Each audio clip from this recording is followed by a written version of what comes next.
جو ہے بیماری اور اسلام، اس عنوان کے تحت کچھ باتیں رکھنے کی کوشش کروں گا۔ یہ عنوان بہرحال اس کی کیا غرض ہے، کیوں اس کی ضرورت محسوس ہوئی، یہ بات بالکل مشہور اور معروف ہے، یہ بات ہم سب جانتے ہیں کہ جب بھی ہم دیکھتے ہیں سماج میں بیماریاں ایک ایسی چیز ہے جس سے کوئی انسان ایکسیپشنل اور مستثنا نہیں ہے۔ کوئی انسان یہ نہیں کہہ سکتا کہ جو ہے وہ بیمار نہیں ہوتا، اسے بیماری نہیں ہوئی، وہ کبھی بیمار نہ ہوا، یا اگر نہ ہوا ہے تو مستقبل میں آنے والے فیوچر میں وہ جو بیمار نہیں ہوگا۔ تو بیماریاں ایسی چیز ہے جو انسان سے ایسی لگی ہے کہ جیسی زندگی ہے ویسی بیماریاں ہیں۔ انسان پیدا ہوا تو بیماریاں، پیدا ہوا تو انفیکشنز، پیدا ہوا تو فلاں مسائل، پیدا ہوا تو فلاں، اور بیماریاں مطلب انسانی سماج، انسانی زندگی سے بالکل بہت گہرائی سے لگی ہوئی، اس سے مستثنا، اس سے ایکسیپشنل، اس سے بچ کر کسی کو چارہ انسان کو ہی نہیں کہ بیمار نہ ہو۔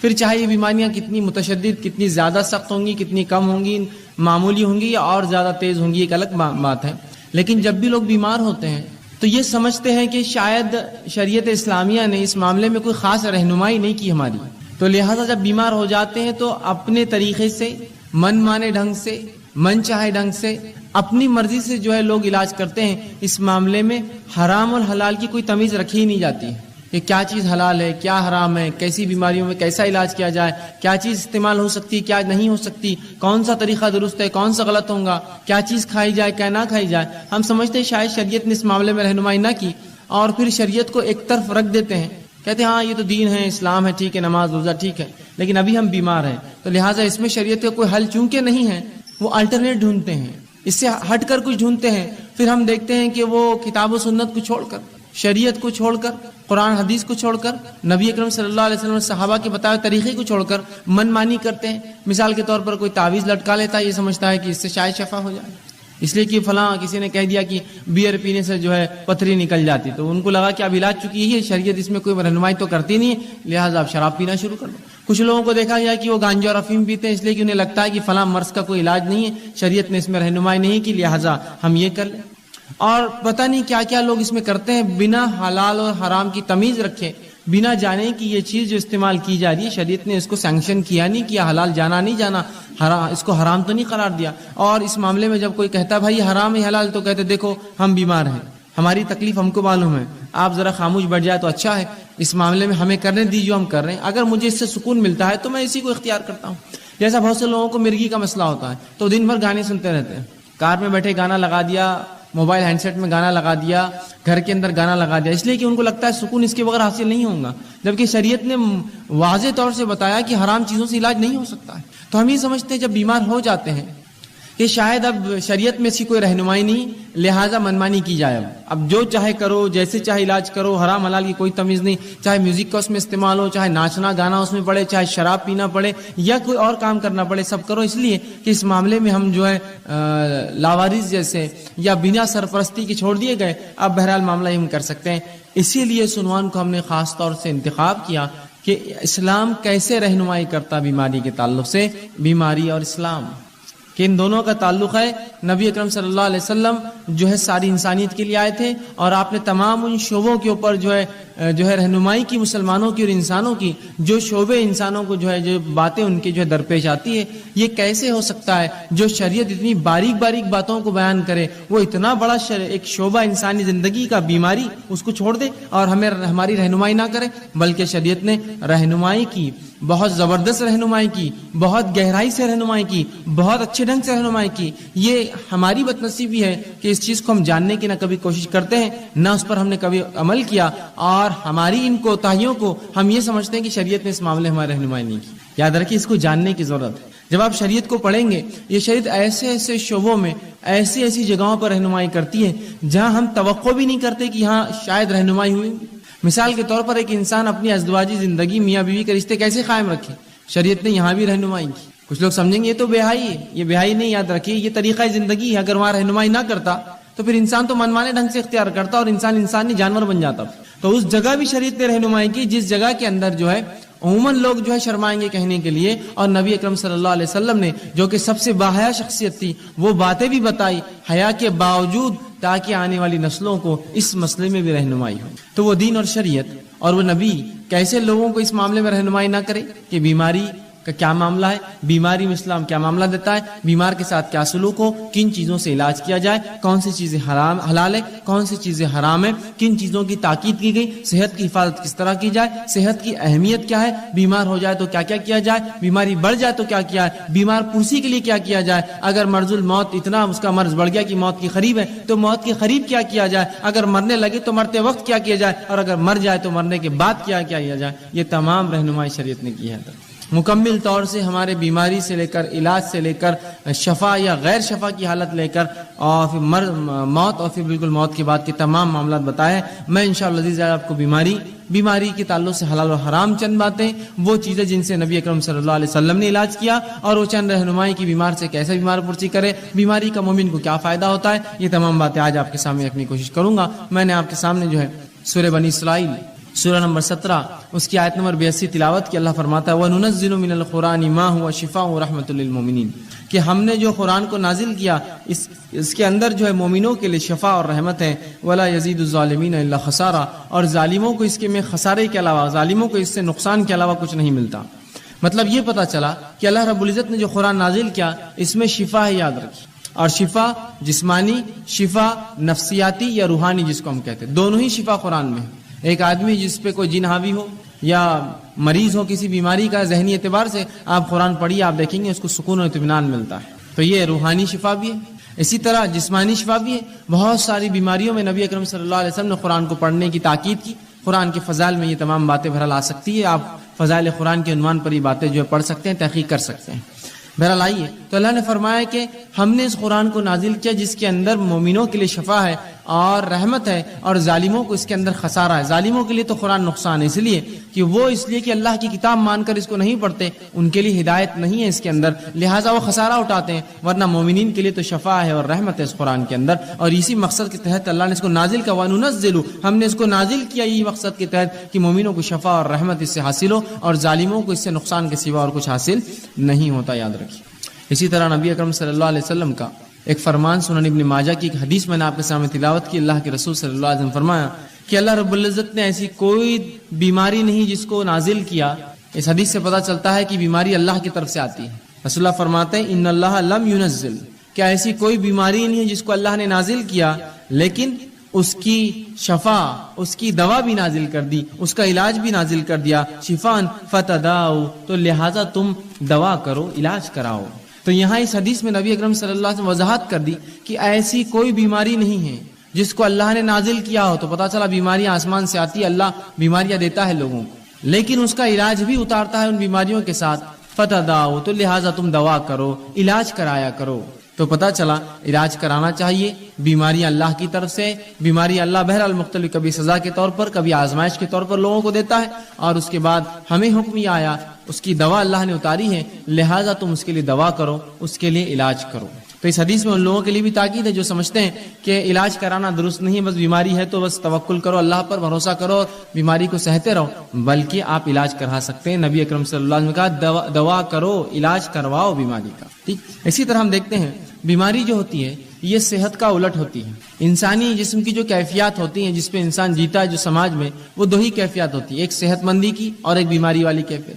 اب یہ ہو سکتا ہے کہ صحت مند ایک انسان مکمل ہو یا بیمار ہو، اور بیمار چاہے کچھ فیصد ہو یا کچھ زیادہ ہو یا کچھ زیادہ ہو. مختلف بیماریاں ہوتی ہیں. جیسے مثال کے طور پر انسانی جلد پہ کچھ ہو جائے، بیماری ہے، لیکن انسان اس سے بہت زیادہ پریشان نہیں ہوتا، ایک زندگی گزار سکتا ہے. کبھی جسم کی کسی ایک اعضاء میں بیماری ہوتی ہے جس سے اس کو تکلیف ہوتی ہے، کبھی پورے جسم میں اس کو بیماری ہوتی ہے، یا کبھی جو ہوتا ہے کہ اس کا جسم اور جو ہے تمام اعضاء کے اندر بیماریاں ہوتی ہیں. مختلف بہرحال چیزیں ہوتی ہیں. تو اس چیز کو ہمیں سمجھنے کی ضرورت ہے کہ اللہ کے رسول نے علاج کرانے کا حکم دیا. آپ بیٹھے ٹھیک. تو ہمیں جو ہے علاج کرانے کا حکم دیا، اور بیماریاں جو ہے یہ صحت کا، یاد رکھیے، الٹ، بیماریاں صحت کا الٹ ہوتی ہیں. تو اس چیز کو ہمیں سمجھنے کی ضرورت ہے کہ ایک انسان یا تو صحت مند ہوگا یا تو بیمار ہوگا، اس سے ہٹ کر کوئی تیسری اس کی حالت نہیں ہوتی. یا صحت مند اور بیماری کے بیچ میں تھوڑا زیادہ بیمار، یا کچھ صحت اور کچھ بیماری، یہ بہرحال ہو سکتا ہے، یاد رکھیے. تو ہمیں اس بات کو سمجھنے کی بہرحال یہ ضرورت ہے کہ انسانی سماج میں ہماری جو زندگیاں ہوتی ہیں اس کی دو ہی حالت ہے، یا تو صحت مند یا تو انسان بیمار ہوتا ہے. اسی طرح صحت جو ہے یہ ایک بہت عظیم نعمت ہے اللہ رب العزت کی، یاد رکھیے. صحت ایک عظیم نعمت ہے، اس لیے کہ اس کے تعلق سے بار بار نبی اکرم صلی اللہ علیہ وسلم نے بیان کیا ہے. تو تو صحت کو ہم غنیمت جانیں، اس عظیم نعمت کا ہم جو ہے زبردست فائدہ اٹھائیں۔ آئیے صحت کتنی عظیم نعمت اور دولت ہے، نبی اکرم صلی اللہ علیہ وسلم فرماتے ہیں، صحیح مسلم کی روایت، آپ نے فرمایا قوی مومن بہتر ہے اس مومن اور اللہ کے نزدیک زیادہ محبوب ہے بنسبت اس کے جو کمزور مومن ہیں۔ قوی مومن جو جسمانی اعتبار سے طاقتور مومن ہے، اللہ کے نزدیک زیادہ محبوب ہے بنسبت اس کے جو کمزور مومن ہے، حالانکہ خیر دونوں میں ہے، خیر دونوں مومن میں، اس لیے دونوں ایمان والے، لیکن جو طاقتور ایمان والا ہے وہ اللہ کے نزدیک بہتر ہے۔ سوال یہ ہے طاقتور ایمان والا اللہ کے نزدیک کیوں بہتر ہے؟ اس لیے بہتر ہے اللہ کے نزدیک ایک طاقتور، اس لیے کہ جب اس میں طاقت ہوتی ہے جسمانی اعتبار سے تو وہ ڈٹ کر نوافل ادا کرتا ہے، ڈٹ کر کماتا ہے تو ڈٹ کر زکوٰۃ ادا کرتا ہے، اللہ کے گھر کا حج کر سکتا ہے، اس لیے کہ صحت ہو تو پھر حج کریں گا، بیمار آدمی کے لیے بہت مشکل ہوتا ہے، اللہ کے گھر کے طواف اور عمرے کر سکتا ہے، اور بہت سارے فائدے یاد رکھیے ایسا شخص جو ہے اٹھا سکتا ہے۔ تو لہٰذا اس لیے فرمایا ایک قوی مومن اللہ کے نزدیک زیادہ محبوب ہے بنسبت کمزور مومن کے، حالانکہ خیر دونوں میں ہے، اچھائی دونوں میں ہے، برے کوئی بھی نہیں ہے، لیکن طاقتور مومن، صحت مند مومن کو فوقیت حاصل ہے کمزور مومن پہ، یاد رکھیے۔ اسی طرح صحت کی اہمیت بتاتے ہوئے نبی اکرم صلی اللہ علیہ وسلم فرماتے ہیں، جامع ترمذی کی روایت ہے، اس حدیث کو اگر ہم سمجھ لیں تو انشاءاللہ بڑا فائدہ اٹھا سکتے ہیں اپنی صحت کا۔ آپ صلی اللہ علیہ وسلم فرماتے ہیں اور کہتے ہیں اللہ کی دو نعمتیں ایسی ہیں جس کا بہت سے لوگ فائدہ نہیں اٹھاتے۔ کیا فرما رہے نبی اکرم صلی اللہ علیہ وسلم؟ اللہ کی ایسی بہت ساری نعمتیں ہیں جن کا مومن فائدہ نہیں اٹھاتے، مطلب پتہ ہی چلا کہ اس کا فائدہ اٹھاؤ، اگر الگ انداز میں بولا ہے تو معنی ہی فائدہ اٹھاؤ۔ تو اللہ کی بالخصوص دو نعمتیں ایسی ہیں جس کا ہم لوگ جو ہے فائدہ کم اٹھاتے، نہیں اٹھاتے، اور فرمایا پہلا صحت۔ دو چیزیں نعمتیں اللہ کی ایسی ہے جس کا لوگ فائدہ نہیں اٹھاتے، اور خطاب ہم مسلمانوں سے، پہلا صحت کا فائدہ اٹھانا چاہیے، اس لیے کہ دوسری کی روایت میں جامع ترمذی کی آپ نے فرمایا صحت کا فائدہ اٹھا لو اس سے پہلے کہ بیماری آ جائے، تو صحت کا فائدہ نہیں اٹھاتے آپ فرما رہے۔ دوسرا جو نعمت اللہ کی جس کو ہم ضائع کرتے ہیں وہ کیا ہے؟ آپ فرماتے ہیں دوسرا والفراغ اور خالی وقت، یہ دو نعمت اللہ کی عظیم نعمت ہیں، ایک صحت اور خالی وقت، اور رسول اللہ فرماتے ہیں ان دو کا مومن فائدہ نہیں اٹھاتے۔ اور واقعی میں بات کتنی سچ ہے کہ جب اللہ ہمیں صحت دیتا ہے تو ہم کوئی کام نہیں کرتے ہیں، جب بیماری آتی تو ذکر و اذکار، صدقات، نوافل سب کا ہمیں جوش جاگ جاتا ہے۔ جب صحت تھی کیوں نہیں فائدہ اٹھایا؟ جب ذکر و اذکار کرتے، جب نمازیں پڑھتے، قیام کرتے، اہتمام کرتے، اس لیے کہ جب اللہ نے طاقت دی تھی۔ یا پھر جوانی تو چھوڑ دیتے ہیں، جوانی جب گزر جاتی ہے اور بڑھاپے میں پھر تمام اعمال کرنے کی کوشش کرتے جو جوانی کی عبادتیں تھیں۔ یقیناً شریعت یہ نہیں کہہ رہی کہ بڑھاپے کی عبادتیں قبول نہیں ہوتی، لیکن جوانی کی عبادتیں زیادہ مطلوب ہے بڑھاپے کے مقابلے میں، اس لیے کہ یہاں انسان ینگ ہوتا ہے، اس میں جوش ہوتا ہے، اور بہت سارے ایسے کام کر سکتا ہے جو عمر نہیں کر سکتا ہے بڑھاپے کی عمر میں۔ تو کہا دو ایسی نعمتیں ہیں جس کا انسان فائدہ نہیں اٹھاتے، لوگ فائدہ نہیں اٹھاتے، مسلمان نہیں اٹھا رہے ہیں، ایک صحت اور دوسرا الفراغ اور خالی وقت۔ کتنی صحیح بات کہی۔ آج کتنا خالی وقت ہمارے نوجوانوں کے پاس ہے، لیکن کیا اس کا استعمال ہو رہا ہے؟ نہیں ہوتا ہے۔ کہاں ہوتا ہے؟ لوگ کہتے ہیں میں مصروف ہوں، لیکن مصروفیت کیا ہے؟ 2 گھنٹے 4 گھنٹے کہیں جا کے اور اس کے بعد خالی وقت بیٹھے ہیں، کبھی کھا رہے ہیں، کبھی کھیل رہے ہیں، کبھی بیٹھ رہے ہیں، کبھی چائے کی دکان پہ، کبھی حقوق پارلر کے اندر ہے، تو کبھی جم میں پڑے ہوئے، تو کبھی سوئمنگ پول پہ خالی وقت گنوا رہے ہیں، تو کبھی گھومنے پھرنے جا رہے ہیں۔ گویا اگر ایک انسان پورا 1 مہینہ اپنا شیڈیول نکالے، اپنا ٹائم ٹیبل بنائے، تو دیکھیں اس کے اندر سے میں سمجھتا ہوں بمشکل ہر روز 2 سے 3 گھنٹے ایسے جو واقعی میں جینوین یقینی طور سے وہ جو کچھ کام کرتا ہے، باقی سب رکامہ ہوتا ہے، خالی ہوتا ہے، اور فالتو کاموں کو وہ کام سمجھتا ہے۔ تو کتنی صحیح بات آپ صلی اللہ علیہ وسلم فرمائی، 2 نعمتیں ہم ضائع کرتے ہیں، ایک صحت، دوسرا خالی وقت۔ تو صحت کا استعمال کر لیجئے اس سے پہلے بیماری آئے، خالی وقت کا استعمال کر لیجئے اس سے پہلے کہ اللہ ایسی مصروفیت دے پھر آدمی خالی ترستا رہے، کاش کہ یہ ٹائم ہوتا تو یہ کرتا، کاش یہ وقت ہوتا تو یہ کام کرتا۔ 2 نعمتوں کا رسول اللہ فرماتے ہیں، تو پتہ چلا صحت بڑی عظیم نعمت ہے، تبھی کہا جا رہا ہے کہ ان 2 نعمتوں کا لوگ فائدہ نہیں اٹھاتے ہیں۔ اسی طرح جامع ترمذی کی روایت ہے، آپ صلی اللہ علیہ وسلم فرماتے ہیں، بہرحال جو پہلی حدیث میں نے اس سے پہلے بیان کی وہ صحیح بخاری کی روایت تھی، جامع ترمذی کی روایت ہے، آپ صلی اللہ علیہ وسلم فرماتے اور کہتے ہیں اللہ کی نعمتوں میں سے جن کا سوال روز محشر سب سے پہلے ہونے والا ہے، اللہ کی نعمتوں میں سے جس کا سوال قیامت کے روز، آپ صلی اللہ علیہ وسلم فرماتے ہیں کہ قیامت کے روز جو اللہ رب العزت کی نعمتیں ہیں جن کے تعلق سے سوال کیا جائے گا، اور سب سے پہلے جس کا سوال کیا جائے گا، آپ فرماتے اور کہتے ہیں کہ سب سے پہلے اس سے پوچھا جائے گا کہ کیا میں نے صحت مند جسم نہ دیا تھا؟ جو اللہ رب العزت بندوں سے سوال کریں گا اس میں سب سے پہلا سوال کیا ہونے والا، رسول اللہ فرماتے ہیں وہ یہ ہوگا کیا میں نے صحت مند جسم نہیں دیا تھا؟ بتا اب کیا کیا اس کا، کیا جواب دیں گے؟ اے اللہ صحت دی تھی تو میں نے تو منشیات میں، نشوں میں، تمباکو خوری کے اندر، سگریٹ نوشی کے اندر جسم کو برباد کیا کھیل کود کے اندر، وہ کام نہیں کر پایا. یہ جواب دیں گے. سوال ہونے والا ہے، صحت دیا تھا، جسم دیا تھا، اچھا کیا کیا، کیا استعمال کیا، کتنی نمازیں پڑھی، کتنے نوافل کا اہتمام کیا، مال و دولت دیا تھا، اس کے ساتھ صحت دی تھی، کتنے حج اور عمرے کیے تو نے، کیسی اپنی صحت کو لگایا، میری راہ میں کوئی کوشش کی، مومنوں کی کبھی مدد کی، مصیبت زداؤں کے لیے آگے بڑھا، جو جسمانی قوت تھی اس کا استعمال کیا، اس کے ساتھ مالی اثر. سوال ہونے والا، جسم دیا تھا، کیا کیا، کیا جواب دیں گے ہم؟ بلکہ ایک روایت میں آتا ہے کہ اللہ پوچھیں گا میں نے جسم دیا تھا، کس چیز میں اس کو برباد کیا تو نے، اس جسم کو کہاں لگایا، وہ جسم تو نے کہاں اس کو بوسیدہ کر کے آیا، کیا جواب دیں گے ہم؟ آج ہم دیکھتے ہیں کہ لوگ یا ہمارے نوجوان طبقہ جو ہے بوڑھے ہوتے جا رہے ہیں، کام کر کر کے تھک گئے، اور نوجوان سستی اور کاہلی کے اندر اتنے ہی زیادہ آگے بڑھے ہوئے کہ انسان گھر کا بوڑھا کام کر کر کے تھکا ہوا ہے، اور نوجوان جو ہے بالکل آرام کر رہے ہیں، ان کو کوئی فکر نہیں نہ گھر کی، نہ کمانے کی، نہ آگے چیزوں کی. اللہ رب العزت کو یاد رکھیے، اگر اللہ نے کتنا بھی دیا، یہ جسم جو اچھا دیا ہے صحت مند، قیامت کے روز سوال ہونے والا ہے کیا کیا. پہلا سوال یہ ہونے والا ہے، اچھا جسم دیا تھا، یہ سوال ہوگا. اب اس کا مطلب یہ ہوا یہ سوال ہے تو جواب دینا پڑے گا، کیا کیا اس کا، کہاں لگایا وہ جسم، کیسے استعمال کیا، کیسے اس کو کمزور اور بوڑھا کیا. تو ہمیں یہ اللہ کے سامنے جواب دینا ہوگا، اللہ میں نے جو تیری عبادتوں میں، ریاضت میں اور دیگر علوم دین میں، تیرے کام میں، حلال روزی کمانے میں، اپنے بیوی بچوں کی پرورش میں اس کو لگایا، جواب دینا ہوگا. اور ورنہ اگر کھیل کود میں، فالتو کاموں میں، سگریٹ بیڑی تمباکو میں، چوراہوں پر بیٹھ کے کھانے اور پینے میں، دیکھیے لوگ چوراہے پہ بیٹھے اور کھا رہے پی رہے، 2-2 4-4 گھنٹے روز برباد کرتے ہیں. یہی وہ لوگ ہیں جن سے تلاوت قرآن کا سوال ہو تو کہتے وقت نہیں ہے. یہی وہ لوگ ہیں جن سے دینی علم کا معاملہ کرے تو کہتے وقت نہیں ہے. لیکن شام میں ہر روز کام سے آنے کے بعد یا تجارت ختم ہونے کے بعد 11-12 بجے تک، 1 بجے تک دوستوں میں بیٹھ کر جو وقت برباد کرتے ہیں، کیا روز قیامت اللہ پوچھیں گا نہیں جسم دیا تھا کیا کیا؟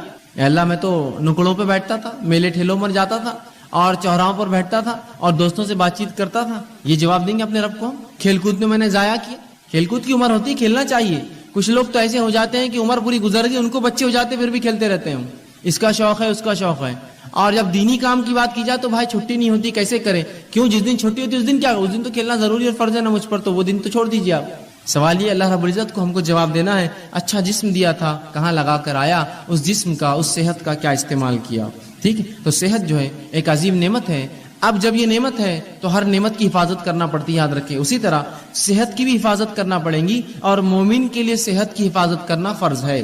میرے اور آپ کے لیے اپنی صحت کی حفاظت کرنا فرض ہے. گویا ہر وہ چیز جو صحت کے خلاف جاتی ہے اس کو ہم استعمال نہیں کر سکتے ہیں. اور یہ بات کتنی درست ہے کہ ایک انسان اگر آپ میرے گھر آئے اور میرے گھر آ کر تشریف رکھے اور میں آپ کو جو ہے رکابی کے اندر بسکٹس لا کر دوں اور کہوں کہ یہ بسکٹ کھانے سے ہو سکتا ہے آپ مر جائے، یا یہ چائے میری پی لیجیے، ہو سکتا ہے یہ چائے پی کر آپ کو کینسر ہو جائے، اور آپ کو لا کر کھانا کھلاؤں، اچھا کھانا، بریانی، نان خلی، اور کہوں یہ کھانا کھانے کے بعد ہو سکتا ہے آپ جو ہے کچھ دن کے بعد جو ہے گلے کے کینسر سے، یا جو ہے منہ کے کینسر سے، یا دانتوں کے کینسر سے، یا جسم کے سڑنے سے آپ مر سکتے ہیں، یہ نوش فرمائی، تو کیا وہ چیز آپ کھائیں گے؟ اس لیے کہ آپ کہیں گے صحت کی حفاظت فرض ہے. لیکن یہ جاننے کے باوجود کہ صحت کی حفاظت فرض ہے، ایسے کتنے لوگ ہیں کہ وہ پڑیاں اور تمباکو اور سگریٹ پیتے ہیں جس پہ کھلا لکھا ہوا ہوتا ہے cigarette smoking is injurious to health, it may cause cancer, اور پوری تفصیلات آج کل کمپلسری وارننگ جو آتی ہیں. بلکہ ایسی وارننگ جو اگر کوئی تمباکو کمپنی نہ لکھے تو اس پر فائن ہوتا ہے، معلوم آپ کو، اس پر فائن ہوتا ہے. اس لیے کہ یہ ثابت ہے.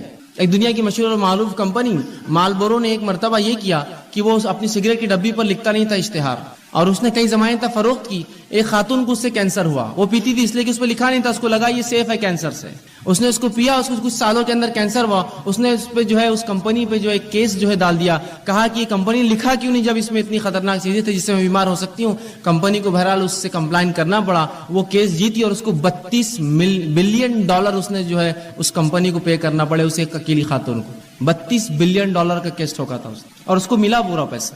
اس لیے کہ انہوں نے کیوں نہیں چھاپا اپنے اس پر، جبکہ معلوم تھا اس کو 3 سال میں کینسر ہو سگریٹ پینے، اس کو لگا اس سے کینسر نہیں ہوتا، اچھی برانڈ کی کمپنی ہے سگریٹ.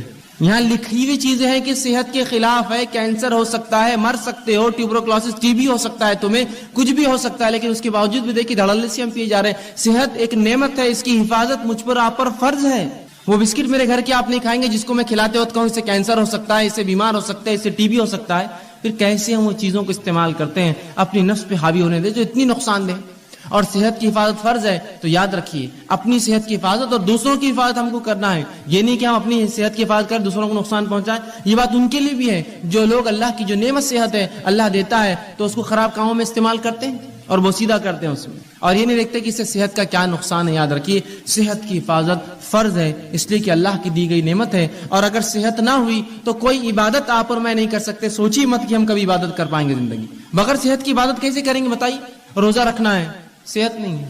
زکوٰۃ وہ دیں گا جو کمائیں گا، بیمار کما نہیں سکتا ہے. نماز پڑھنا ہے، صحت نہیں، فرض مشکل سے ہوتی ہے تو نوافل اور دیگر نمازیں کیا پڑھوں گا؟ صحت ہر چیز کے لیے ضروری ہے، یاد رکھیے. ایک مومن کے لیے تو اور زیادہ اس کی اہمیت بڑھ جاتی ہے. جو دنیا میں آیا ہی اللہ کی عبادت کے لیے، اس کے لیے تو صحت بڑی افضل ہے. تو صحت کی حفاظت میرے اور آپ کے لیے فرض ہے، اس کو خواہ برباد اور ضائع ہم لوگ نہ کریں. اسی طرح صحت کی حفاظت کے لیے شریعت نے اتنے احکامات جاری کیے. مثال کے طور پر صحت کی حفاظت کرو، طہارت کیا کرو.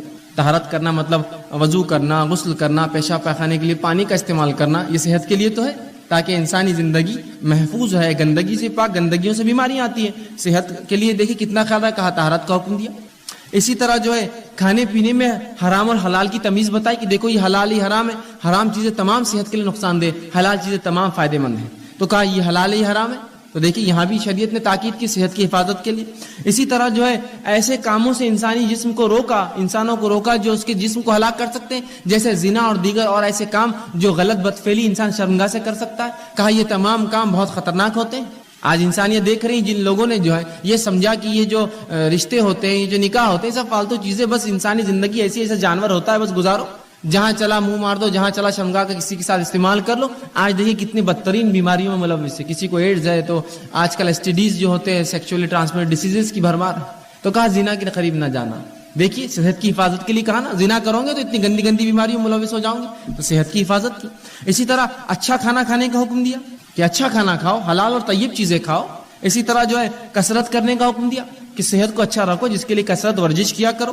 اسی طرح کھیل کود کا بھی حکم دیا، وہ کھیل کود جو انسانی جسم کو اور سماج کے لیے فائدے مند ہوتا ہے، جیسا گھڑ سواری ہو سکتا ہے، آرچری ہو سکتا ہے، شوٹنگ ہو سکتا ہے، جو انسانی نفس کو فائدہ دے، کچھ اس میں جو ہے ایسے ہنر پیدا کرے جو فائدے مند ہے. تیرنا سیکھے، یہ سب اچھی چیزیں، سائیکلنگ کرے، رننگ سیکھے، یہ سب انسانی. تو کثرت کا حکم دیا، کھیل کود کا حکم دیا، اور بہت ساری ایسی دیگر احکامات سنائے تاکہ ایک مومن صحت مند رہے. یاد رکھیے صحت کا شریعت نے بڑا خیال رکھا، اور اسی کے لیے حرام حلال، اچھا اور برے کی تمیز رکھی. یہاں مت جاؤ، یہاں جاؤ، یہ مت کرو، یہ کرو. یہ سب صحت کے لیے. طہارت کرو، طہارت لیا کرو. یہ تمام چیزیں میری اور آپ کے صحت کے لیے شریعت نے کی.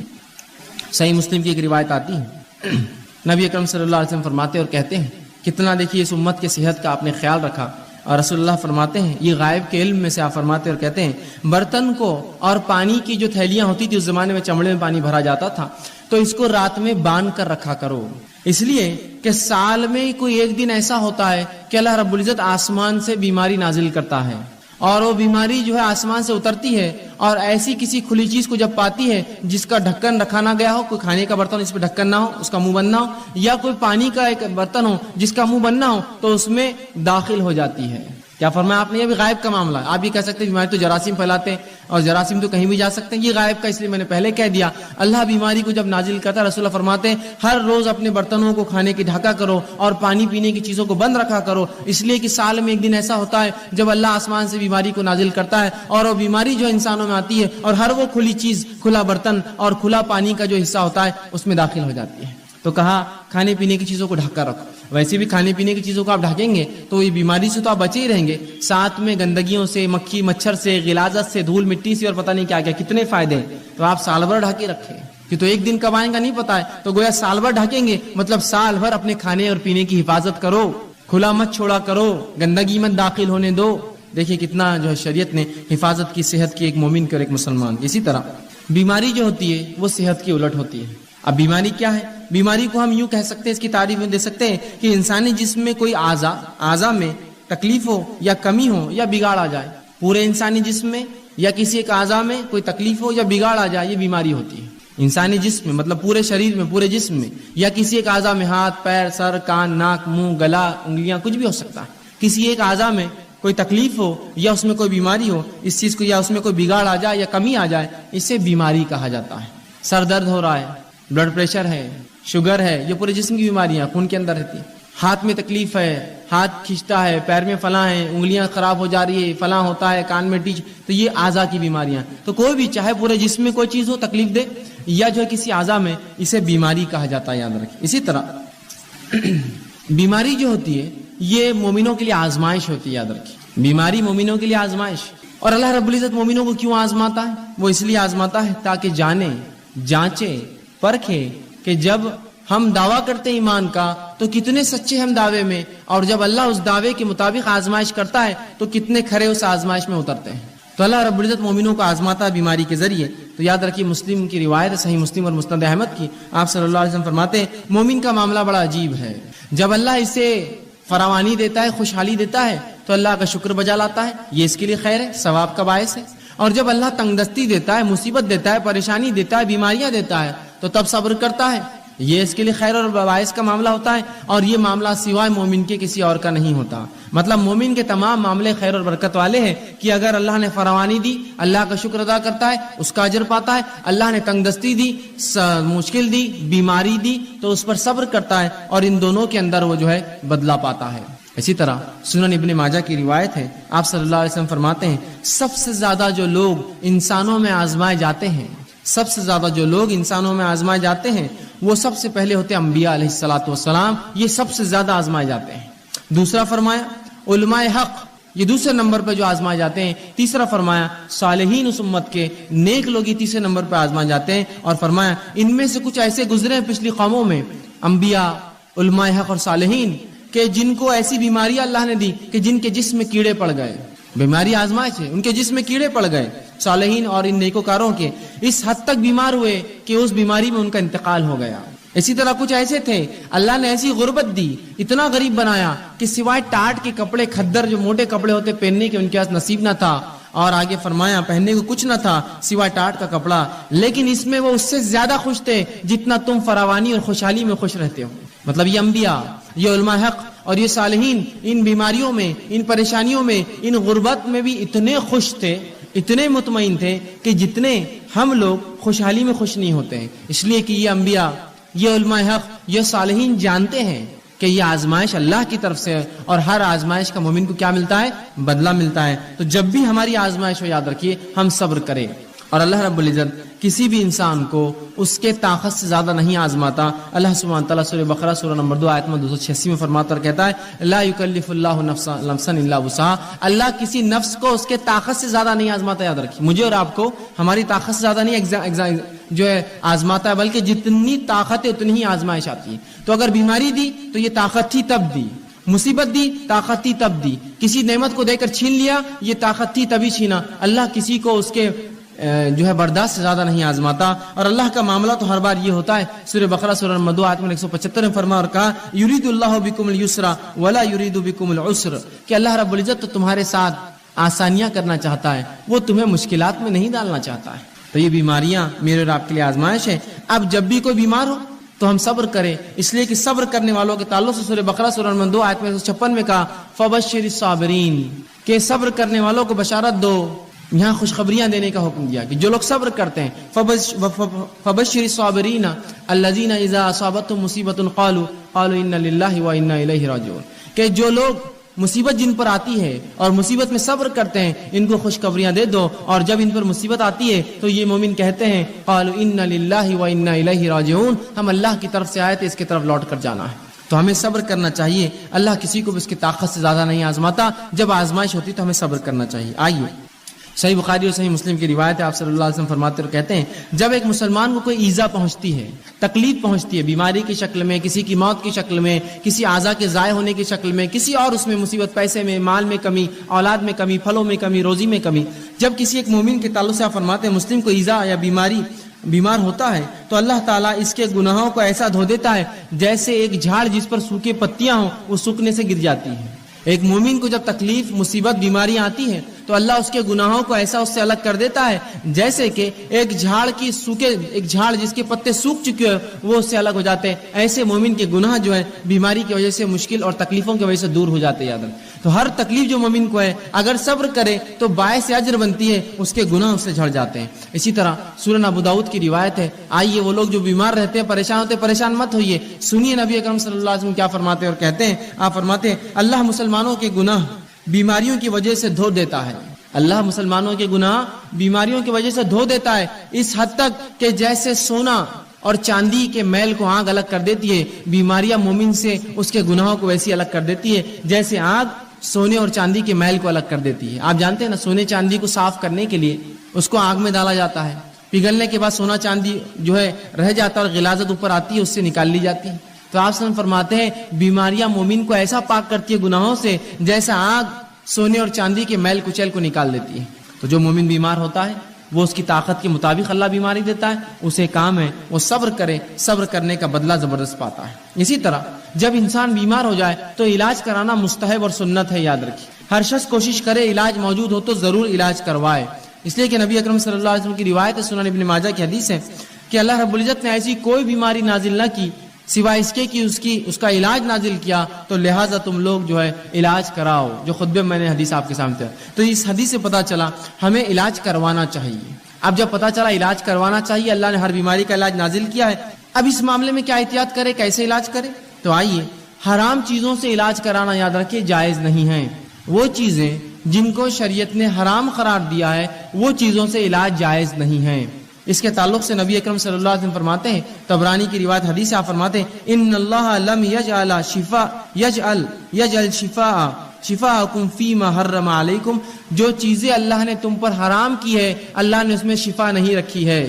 سمجھ گیا بات کو؟ حرام اشیاء کے اندر اللہ نے شفا رکھی ہی نہیں ہے، اس میں کبھی فائدہ ہو ہی نہیں سکتا. گو تھوڑے وقت کے لیے ایسا لگتا ہو کہ فائدہ ہے لیکن وہ شفا کبھی نہیں دے سکتا، اس لیے کہ رسول اللہ نے فرما دیا جن چیزوں کو اللہ نے تم پر حرام قرار دیا ہے اس میں کسی قسم کی شفا نہیں رکھی ہے. تو لہٰذا وہ اشیاء جو حرام ہیں، نشے کی چیزیں ہو سکتی ہے، دیگر اور چیزیں ہو سکتی ہے جو شریعت نے حرام قرار دی، ان کو کر کے ہم یہ نہ سمجھیں کہ اس سے فائدہ ہو سکتا ہے، اس سے شفا مل سکتی ہے، پھر چاہے بیماری جو ہے وہ نفسیاتی ہو یا جسمانی ہو. یاد رکھیں حرام چیزیں کر کے شفا حاصل نہیں کی جا سکتی، رسول اللہ نے اس کی وضاحت کر دی. تو جب بھی اب مجھے اور آپ کو اگر ہم بیمار ہو جائے علاج کروانا ہے تو حلال چیزوں سے علاج کروانا پڑے گا، حرام چیزوں میں اللہ رب العزت نے شفا نہیں رکھی. اسی طرح اب کوئی شخص بیمار ہو جائے تو بیمار ہونے کے بعد یاد رکھیے قرآن و احادیث سے جو دم ثابت ہے، جو پڑھ کر پھونکنا چاہیے، دوا کے ساتھ یہ بھی کرنا چاہیے. جہاں حرام دواؤں کا استعمال یا حرام اشیاء کا استعمال دواؤں میں درست نہیں ہے، اس میں کوئی شفا نہیں ہے.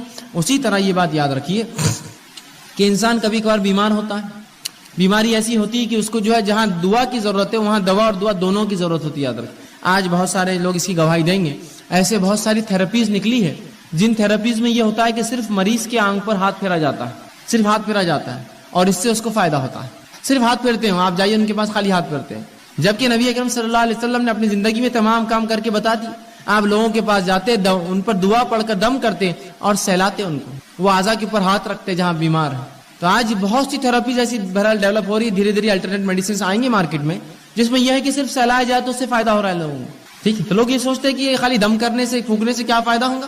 بہت سارے فائدے ہوتے ہیں، اللہ کے کلام کا اثر ہوتا ہے، نبی اکرم صلی اللہ علیہ وسلم کو جو باتیں اللہ نے بتائی ان کلام میں اثر ہوتا ہے اللہ کی. تو اب اگر کوئی بیمار ہو جائے تو حرام چیزوں سے علاج نہ کرے. دوسرا، انسان اپنے نفس سے دم بھی کرے، سب سے پہلے اللہ سے پناہ طلب کرے اور پھر دنیاوی دوا کی طرف جائے. ہم سے جو کوتاہی ہوتی وہ یہ ہے، ہم جو ہی بیمار ہوتے سب سے پہلے ہم کہتے ہیں کہ ڈاکٹر، بس ڈاکٹر کا نام لے کے اس بھاگ گئے اور سمجھتے کہ اب ڈاکٹر صاحب نے جو دیا اس سے شفا تو ہونا ہی ہے. سب سے پہلے یہ کہے اللہ تو نے مجھے بیماری دی، مجھے صبر دے، اس بیماری کا اجر دے، اور اپنے نفس کو دم کرے، جو دعائیں بتا گئی وہ کرے اور ساتھ میں دوا بھی کریے آپ. تو ہم دوا کا طریقہ کیا اپناتے ہیں؟ پہلے فوراً بھاگتے ڈاکٹر کے پاس، یہ سمجھتے ہیں مکمل 100% شفا اللہ نے اس کے ہاتھ میں رکھی ہے اور لہٰذا آپ جب یہ دوا دیں گا تو میں جو ہے مشفی شفا یاب ہو جاؤں گا، مجھے اس سے صحت مل جائیں گی. یاد رکھیے غلط. ہمیں سب سے پہلے اللہ پر توکل بھروسہ کر کے، اللہ سے دعا کر کے، وہ تمام باتیں جو نبی اکرم صلی اللہ علیہ وسلم نے قرآن میں بتائی اس کا استعمال کر کے ساتھ میں علاج کروانا ہے. یاد رکھیے خالی علاج پر آپ بھروسہ کریں گے تو اللہ رب العزت کبھی شفا نہیں دیں گا. پھر اور جو آج ہماری کوتاہی ہوتی ہے، علاج جب ہم بیمار ہوتے ہیں سب سے پہلے سوچتے ہیں دواخانے گئے تو اچھے ہو جائیں گے، بلکہ کچھ لوگ تو نفسیاتی مریض ہوتے ہیں، خالی دواخانے کا چکر بھی مار کے آؤ تو بالکل ریلیکس ہو جاتے ہو. بہت اچھا لگ رہا بولتے ہیں. اور کبھی کبھار تو خالی گولیاں آپ دے دیجیے ان کو بھی میٹھی اور کھٹی کھانے کے لیے، بولتے ہیں بہت فائدہ ہو گیا، اتنا فائدہ ہوا کہ اسی کو انتہا نہیں. صرف جو نفسیاتی تھی. اگر آپ خالی نفسیاتی سوچ کر اتنا فائدہ محسوس کر سکتے ہیں تو سوال ہی جب اللہ پر بھروسہ رکھ کر وہ دعاؤں کو آپ دم کریں گے کتنا اللہ فائدہ دیں گا. آدھی بیماری کا مسئلہ تو وہیں حل ہو جاتا ہے. تو کوشش کریں کہ اپنے نفس پہ دم کریں. آئیے وہ تمام باتیں جو نبی اکرم صلی اللہ علیہ وسلم نے بتائی دم کے تعلق سے مختصر کچھ روایتیں آپ کے سامنے رکھتا ہوں. نبی اکرم صلی اللہ علیہ وسلم فرماتے اور کہتے ہیں دم کے تعلق سے لا باسا بالرقا ما لکم یکن فیہ شرک، کہ ایسے دم کرنے میں، ایسی چیز پڑھ کر دم کرنے پھونکنے میں کوئی حرج نہیں جس کے اندر شرک نہ ہو. اور خود نبی اکرم صلی اللہ علیہ وسلم جو بیمار ہوئے اور مرض الموت آپ کا جو تھا، آپ نے عائشہ رضی اللہ عنہا سے کہا کہ مجھے پڑھ کر دم کرو، اور مائی عائشہ رضی اللہ عنہا آپ صلی اللہ علیہ وسلم پر جو ہے سورہ فلق اور سورہ ناس پڑھ کر معوذتین پڑھ کر دم کرتی گئی، اور دم کرنے کے بعد اپنے ہاتھوں سے نبی اکرم صلی اللہ علیہ وسلم کو سہلاتی گئی، ہاتھ پھیرتی گئی. تو پتہ چلا دیکھیے رسول اللہ بیمار تھے، آپ نے دوا بھی کی، ساتھ میں دم بھی کرنے لگوایا. یہ ہمارے لیے بھی ہے، ہم بیمار ہو جائے تو دم کروائے. معوذتین خود پڑھی، خود نہ پڑھ سکے گھر والوں کو تاکید کرے کہ پڑھ کر مجھ پر دم کرو. تو کہا ایسے دم میں کوئی حرج نہیں جس میں شرک نہ پایا جاتا ہو، تو لہٰذا ہم اپنے آپ کو دم کروائے. وہ الفاظ اس میں شرک نہ ہو. اور قرآن حدیث میں اتنی بہترین دعائیں آ چکی ہیں، میں سمجھتا ہوں دوسرے رقیہ یا رقیہ کی ضرورت ہی نہیں ہمیں دم کرنے کی. وہ آپ پڑھ کے دم کیجئے، دیکھیے اس سے کتنے فائدے ہوتے ہیں. اسی طرح لوگ جب بیمار ہوتے ہیں اور بیماری اگر دور نہ ہو تو سب سے پہلے جہاں بھاگا جاتا ہے، جو خیال جاتا ہے وہ کیا ہے؟ مثال کے طور پر ایک انسان کو بیماری ہے، اب بیماری ختم نہ ہو رہی ہے، اللہ کی لمبی آزمائش ہے، تو سب سے پہلے دھیان کیا جاتا ہے؟ دیکھو اب اسلام میں اس کا علاج نہیں ہے اور دواؤں میں اس کا علاج نہیں، اور جھاڑوں کے پاس اور پہاڑوں پر اور پتھروں پر اور جھرنوں پر پتہ نہیں کہاں کہاں جاتے ہیں اور مختلف قسم کے شرک کرتے اور سمجھتے ہو اس میں شفا ہے. یہ بات کی گواہی سب دیں گے. سب کے شریعت نے یہاں بھی رہنمائی کی، کہا بیماری اللہ کی طرف سے صبر کرو، اس کا بدلہ طلب کرو اور حلال چیزوں سے علاج کرو، اور جو دم ہے کتاب و سنت ثابت وہ دم کرو، لیکن حرام کام نہ کرو. تو سب سے پہلا کام جو کرتے ہیں ہم لوگ تعویذات، تعویذ کی طرف سب سے پہلے متوجہ ہوتا ہے. یہ تعویذ یہاں باندھ لو تو ہاتھ کی بیماری دور، وہ تعویذ پیر پہ باندھ لو تو پیر کی بیماری دور، یہ تعویذ کمر پہ باندھ لو تو کمر کا مسئلہ حل ہو گیا، یہ تعویذ کو سر پہ باندھو تو یہ مسئلہ ہو گیا، یہ کڑا پہننے سے بیماری دور رہتی، فلاں کڑا ہاتھ پہ باندھنے سے یہ ہے، چاندی کا کڑا پیر میں ڈالے تو یہ ہوتا، کان میں ایک بالی ڈالے تو مرغی کا مرض دور ہو جاتا، فلاں کرے تو فلاں ہوتا، ناک ٹوچ دیے تو فلاں ہوتا، اور ہما اقسام کی، وہاں کڑا لگا دی تو یہ ہوتا، یہاں چھلا ڈالے تو فلاں ہوتا، وہاں بلا اگر رکھے چاندی کا تو وہ مسئلہ حل ہو جاتا، وہاں گھوڑے ہوتے نا، گھوڑے بنے ہوئے پتہ نہیں ہاتھی بنے ہوئے لے جا کر پر جو بلے رکھتے ہیں چاندی کے، یہ ڈالنے سے فلاں ہوتا، وہاں خفل ڈالنے سے یہ ہوتا، وہاں تاگا باندھنے سے مسئلہ ہوتا، یہاں کوڑی اور سیپی رکھنے سے یہ مسئلہ حل ہو جاتا، وہ دھاگا کالا یوں باندھنے، یہ پیلا دھاگا، دانت نکلنے کے لیے بچوں کی آسانی ہو تو فلاں پتہ نہیں تعویذ پہنا دیا جاتا، ہاتھ میں فلاں رکھے تو نظر نہیں لگتی. یہ تمام فالتو باتیں، یہ خرافات ہے، یاد رکھیے تمام حرام چیزیں ہیں. نبی اکرم صلی اللہ علیہ وسلم نے جہاں پڑھ کر دم کرنے کا حکم دیا وہیں تعویذ اور گنڈوں کی حرمت یاد رکھی بیان کی کہ یہ تعویذات کچھ نہیں کر سکتے انسان کو. آئیے جو لوگ تعویذات پہنتے بیماری کے علاج کے لیے، سنیے نبی اکرم صلی اللہ علیہ وسلم کیا فرما رہے ہیں. آپ نے مسند احمد کی روایت فرمایا اور کہا من علق تمیمۃ فقد اشرک، جس نے کسی بیماری کے علاج کے لیے، کسی فتنے سے بچنے کے لیے، شیطانی وسوسوں سے بچنے کے لیے، کسی آفت کو ٹالنے کے لیے، کسی اچھائی کو لانے کے لیے تعویذ لٹکا لیا، من علق تمیمۃ فقد اشرک، اس نے شرک کیا. اندازہ لگا رہے آپ شرک کس کو کہتے ہیں؟ اللہ کے ساتھ اس تعویذ کو شریک کیا. ابھی تعویذ کی شکل تاگے ہو سکتے ہیں، دھاگے ہو سکتے ہیں، کڑے ہو سکتے ہیں، مالے ہو سکتے ہیں، سیپی ہو سکتے ہیں، کوڑیاں ہو سکتے ہیں، اور پتہ نہیں کیا کیا، انسانی کھوپڑی کی ہڈیاں ہو سکتی ہے، جانوروں کی جو جلدیں ہو سکتی ہے، الو ہو سکتا ہے، کوا ہو سکتا ہے، تیتر بٹیر، کچھ بھی پتہ نہیں. لوگ کہتے ہیں یہ کرنے سے بہت فائدہ ہوتا ہے، فلاں کرو، الو کو کاٹ کے ذبح کرو تو یہ ہوتا ہے، بڑواغل کو فلاں کرو تو یہ ہوتا ہے، فلاں چیز کی تمام حرام چیزیں. یا کوڑی لگا دی تو یہ ہوتا، سیپی ٹھوکے تو یہ ہوتا، مالے سے ہوتا، کنکر سے ہوتا، موتی سے ہوتا، سیپی سے ہوتا، یہ تمام حرام. جس نے اس عقیدے سے کوئی ایسی چیز لٹکا لی کہ اس سے برائیاں دور ہوتی ہے، بلائیں دور ہوتی ہے، آفتیں دور ہوتی ہے، اچھائی آتی ہے، بیماریاں جاتی ہے، تو کہا من علق تمیمۃ فقد اشرک، اس نے شرک کیا، وہ اللہ کے ساتھ اس نے اس تعویذ کو شریک کر دیا. اب بہت سے لوگ بولتے تاگا تو ہے، کیا ہوتا ہے یہ تاگا؟ اگر ہاتھ پر رہ گیا اور مر گئے تو آخرت میں اللہ رب العزت رب نہ ہوا، آخر میں اللہ کہیں گا اس تاگے سے ہی مانگ لے جو مانگنا ہے، میرا بندہ تو کہاں تھا، تو نے تو اس پہ اعتقاد رکھا، کیا برا حال ہوگا. آئیے سنیے نبی اکرم صلی اللہ علیہ وسلم آگے کیا فرماتے. مسند احمد کی یہ بھی روایت آپ فرماتے من علق تمیمۃ فلا اتم اللہ لہ ومن علق ودعۃ فلا ود اللہ لہ. سنیے اللہ کے رسول فرماتے ہیں جو تعویذ گلے میں لٹکا دے اللہ اس کی کبھی مراد پوری نہ کرے. رسول اللہ بدوا دے رہے ہیں اس کو، جو تعویذ گلے میں لٹکا لے اللہ اس کی مراد کبھی پوری نہ کرے. اور جو کوڑیاں اور سیپیاں، نبی اکرم صلی اللہ علیہ وسلم کے زمانے میں لوگ جانوروں کی چیزوں کی حفاظت کے لیے کوڑی اور سیپی لٹکاتے، مطلب تعویذ لٹکاتے بیماری نہ آنے کے لیے، کوڑیاں اور سیپی لٹکاتے کہ برائی نہ آئے، خیر کو لانے والا. تو کہا جو کوڑی اور سیپی لٹکا لے، آپ فرماتے ہیں جو لٹکا لے اللہ رب العزت اسے کبھی آرام نہ دے. جو تعویذ لٹکا لے اللہ رب العزت آپ فرما رہے ہیں کہ اس کو جو ہے کبھی جو ہے اللہ کے رسول فرماتے ہیں کہ اس کی مراد پوری نہ کرے اللہ، جس نیت سے ٹانگ کبھی نہ کرے. اور جو سیپی لٹکا لے، کوڑیاں اس زمانے میں لوگ لگاتے تھے تاکہ اس سے خیر آئے، فرمایا اللہ اس کو کبھی آرام نہ دے. اسی طرح آپ صلی اللہ علیہ وسلم نے مسند احمد کی روایت ہے، ایک شخص کو دیکھا جس کے ہاتھ میں ایک ڈنڈ پر ایک کڑا تھا. بہت سے لوگ پہنتے نا چاندی کے کڑے، چھلے، پتہ نہیں مالے، گلے میں دھاگے، تاگے. سن لیجئے وہ لوگ غور سے سنیے. نبی اکرم صلی اللہ علیہ وسلم ایک شخص کو دیکھا کہ ہاتھ میں اس کے کڑا تھا ڈنڈ پر. آپ صلی اللہ علیہ وسلم نے کہا افسوس، یہ کیا ہے، کیا باندھ رکھا تو نے ہاتھ پر یہ؟ تو شخص نے کہا اللہ کے رسول یہ میں نے اس لیے پہنا ہے کہ اس سے ایک جلد کی بیماری نہیں ہوتی ہے، اسکن کا ایک ڈیزیز نہیں ہوتا ہے، اس وجہ سے میں نے کڑا پہنا ہے. تو کہا کہ تو اسے فوراً اتار دے ورنہ اللہ رب العزت جو ہے تجھے اس میں ملوث کر دے گا، اس بیماری کو ڈال دے گا، وہ بیماری میں تجھے ملوث کر دے گا. کہا فوراً اتار دے کڑا ورنہ اللہ تجھے اس بیماری میں ڈال دے گا. اور فرمایا اگر تو اس حال میں مر گیا، تیری موت ہو گئی کہ کڑا تیرے ہاتھ میں ہی تھا، مر گیا تو تو کبھی کامیاب نہیں ہوگا، آخرت میں کبھی کامیاب نہیں ہوگا. کیا فرمایا کہ تو نے جلد کے امراض کے لیے پہنا، اسے اتار دے، اگر تو نے اسے نہ اتارا تو تجھے بیماری اللہ دے دے گا، اور اگر تو مر گیا اس حالت میں تو آخرت میں تو کبھی کامیاب نہیں ہونے والا، اس لیے کہ تو نے شرک کیا. تو لہٰذا ہمیں حلال چیزوں سے علاج کروانا ہے. تعویذ گنڈوں میں کوئی علاج نہیں ہوتا، یاد رکھیں. آپ دعائیں پڑھیے قرآنی، آپ دعائیں پڑھیے نبوی، یہ علاج کا یاد رکھیے جائز طریقہ ہے. آپ بعض دعائیں جو نبی اکرم صلی اللہ علیہ وسلم نے دم کیا اپنے نفس پر جب آپ بیمار ہوتے تھے، تو آئیے وہ دعائیں آپ کے سامنے رکھتا ہوں. دیکھیے یہ تمام باتیں دنیاوی علاج کے ساتھ چل رہا ہے. آپ دنیاوی علاج کراتے ہوئے یہ تمام کام کر رہے ہیں، یاد رکھیے. میں نے یہ نہیں کہا آپ سے کہ آپ دنیاوی علاج چھوڑ دیجیے اور باقی یہی کرتے رہیے کافی ہے. آپ دواخانے بھی جائیے لیکن پہلے یہ ہوگا اور ساتھ میں پھر علاج کرواتے رہیے اور پھر صبر کرتے رہیے، اللہ سے دعا کرتے رہیے. تو علاج کے ساتھ یہ سب چل رہا ہے، اس لیے کہ یہ دونوں ملیں گے تو شفا ہے، یاد رکھیے. آئیے آپ صلی اللہ علیہ وسلم نے جو بعض دعائیں کی شفا کے لیے اس آپ کے سامنے رکھتا ہوں، بس مختصر رکھوں گا. صحیح بخاری کی روایت ہے، آپ صلی اللہ علیہ وسلم جب کسی مریض کے پاس جاتے تو اس کے جسم پر ہاتھ رکھتے اور یہ دعا پڑھتے اس کی شفا کے لیے. دعا یوں اللہم رب الناس اذهب الباس اشفی انت شافی، کہ اے اللہ انسانوں کو پالنے والے، انسانوں کے رب، اس سے تکلیف دور فرما، اس سے تکلیف دور فرما. اشفی انت شافی، اس کو شفا دے، تو شفا دینے والا ہے. لا شفا الا شفاؤ، تیرے علاوہ کوئی اور شفا دینے والا نہیں ہے.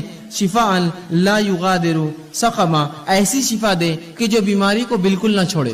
یہ دعا کرتے اس بیمار کے لیے، جب آپ جاتے اس کو پڑھتے اور یہ دعا کرتے کہ مریض پر ہاتھ رکھ کر یہ دعا کرتے اللہم رب الناس اذهب الباس، اے اللہ جو انسانوں کا رب ہے اس سے اس کی بیماری کو دور کر. اور یقیناً جو آپ فرماتے آگے اشفی انت شافی، تو شفا دینے والا، تیرے شفا دینے کوئی نہیں ہے. لا شفاؤک الا شفاؤک، تیرے علاوہ کوئی شفا نہیں دیتا. شفاء لا یغادر سقما، ایسی شفا دے اس کو کہ اس کی بیماری کو بالکل نہ چھوڑے. تو ہم بھی جب مریض کے پاس جائے، کوئی گھر میں مریض ہو جائے، یہ دعا اس کے جسم پر ہاتھ رکھ کے پڑھیے، دیکھے شفا ملیں گی، ساتھ میں علاج بھی بہرحال کراتے رہیں. اسی طرح صحیح مسلم کی روایت ہے، ایک شخص نے آپ صلی اللہ علیہ وسلم کے سامنے درد کی شکایت کی. کہا اللہ کے رسول مجھے تکلیف ہو رہی ہے، کسی کے اعضاء میں درد کی شکایت کی. نبی اکرم صلی اللہ علیہ وسلم جب یہ سنا، اس کی درد کی شکایت سنی، تو آپ نے فرمایا کہ تو اپنے اس اعضاء پر جہاں تکلیف ہے اپنا سیدھا ہاتھ رکھ اور 3 بار بسم اللہ پڑھ. پیٹ دکھ رہا ہے، پیر دکھ رہا ہے، اچانک سر میں درد شروع ہوا، پتہ نہیں لوگ کیا کیا کرواتے ہیں. سنت سے یہ ہے کہ ہاتھ رکھو اور 3 مرتبہ آپ نے فرمایا بسم اللہ پڑھ. اور اس کے بعد آپ نے فرمایا اور کہا کہ 7 مرتبہ پھر یہ پڑھ، 3 بار ہاتھ رکھ کے کہے بسم اللہ بسم اللہ بسم اللہ کے نام سے، اور اس کے بعد 7 مرتبہ یہ پڑھ. اور آپ نے فرمایا اعوذ بعزت اللہ و قدرتہ، کہ میں اللہ کی بڑائی اور اس کی قدرت کی پناہ لیتا ہوں، من شر ما اجد و حاضر، اس چیز سے جو میں محسوس کر رہا ہوں یا جس کا مجھے اندیشہ ہو رہا ہے. تو 3 بار پہلے بسم اللہ کہے اور 7 مرتبہ یہ دعا پڑھے تو رسول اللہ فرماتے ہیں اللہ رب العزت اس کو جو ہے شفا دیتا ہے. اسی طرح صحیح مسلم کی روایت ہے، آپ صلی اللہ علیہ وسلم فرماتے ہیں کہ آپ صلی اللہ علیہ وسلم ایک مرتبہ بیمار ہو گئے، جبرائیل علیہ السلام آئے اور نبی اکرم صلی اللہ علیہ وسلم پہ رقیہ کیا، دم کیا ایک دعا پڑھ کر. جبرائیل علیہ السلام نے کیا دعا پڑھی تھی؟ حدیث میں لفظ آتے ہیں، آپ صلی اللہ علیہ وسلم نے صحابہ کو سنا کہا بسم اللہ ارقیک، کہ میں اللہ کے حکم سے تجھ پہ جو ہے دم کرتا ہوں. جبرائیل علیہ السلام آئے اور رسول اللہ پر یہ دعا پڑھ کر دم کی، بسم اللہ ارقیک، کہ اللہ کے نام سے میں تجھے دم کرتا ہوں، من کل دائن یوزیک، ہر اس بیماری سے جو تجھے نقصان دہ ہے، من شر کل نفس، اور ہر نفس کے شر سے اللہ تجھے محفوظ رکھے، وعین حاسد، اور ہر نظر لگانے والے کی نظر بس سے تیری حفاظت کرے، اللہ یشفیک، اللہ تیری جو ہے تجھے شفا دے، بسم اللہ یرقیک، میں اللہ کے حکم سے تجھ کو جو دم کرتا ہوں۔ یہ دعا جبرائیل علیہ السلام نے نبی اکرم صلی اللہ علیہ وسلم پر دم کی۔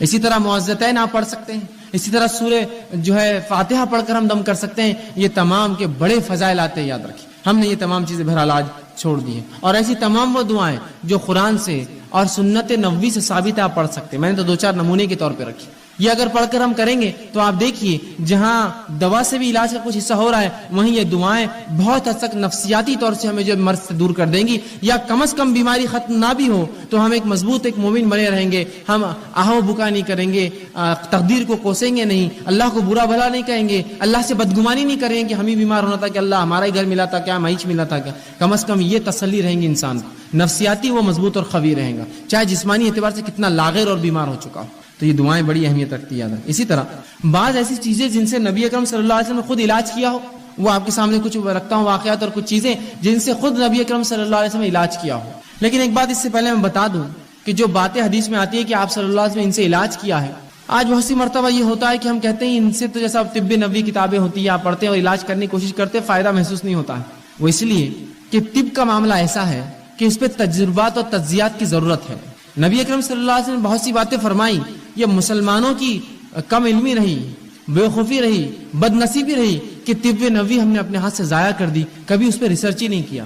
کوئی بھی میڈیسن ریسرچ کے بغیر نہیں ہوتی ہے۔ رسول اللہ اگر یہ فرماتے ہیں کہ فلاں چیز میں یہ شفا ہے تو اس کا معنی یہ کہ اب ریسرچ کرنا پڑے گا نا، اس میں سے نکالنا پڑے گا کیسی شفا ہے، کس چیز کے ساتھ دنیا کی مل کے شفا دیں گی، کون سی اور چیزوں سے مل جانے سے فلاں فائدہ ہوگا۔ ریسرچ ورک کبھی نہیں ہوا، اور افسوس مسلمانوں نے یونانی طب کو اپنا طب سمجھا اور یونانی طب کو مکمل طور سے لے لیا، اور طب نبی اس کے چکر میں پوری جو ہے ختم ہو گئی کہ آج بہت ساری باتیں جو طب نبی میں الفاظ آتے ہیں وہ دوائیں کس کو بولتے ہیں ہم کو معلوم نہیں۔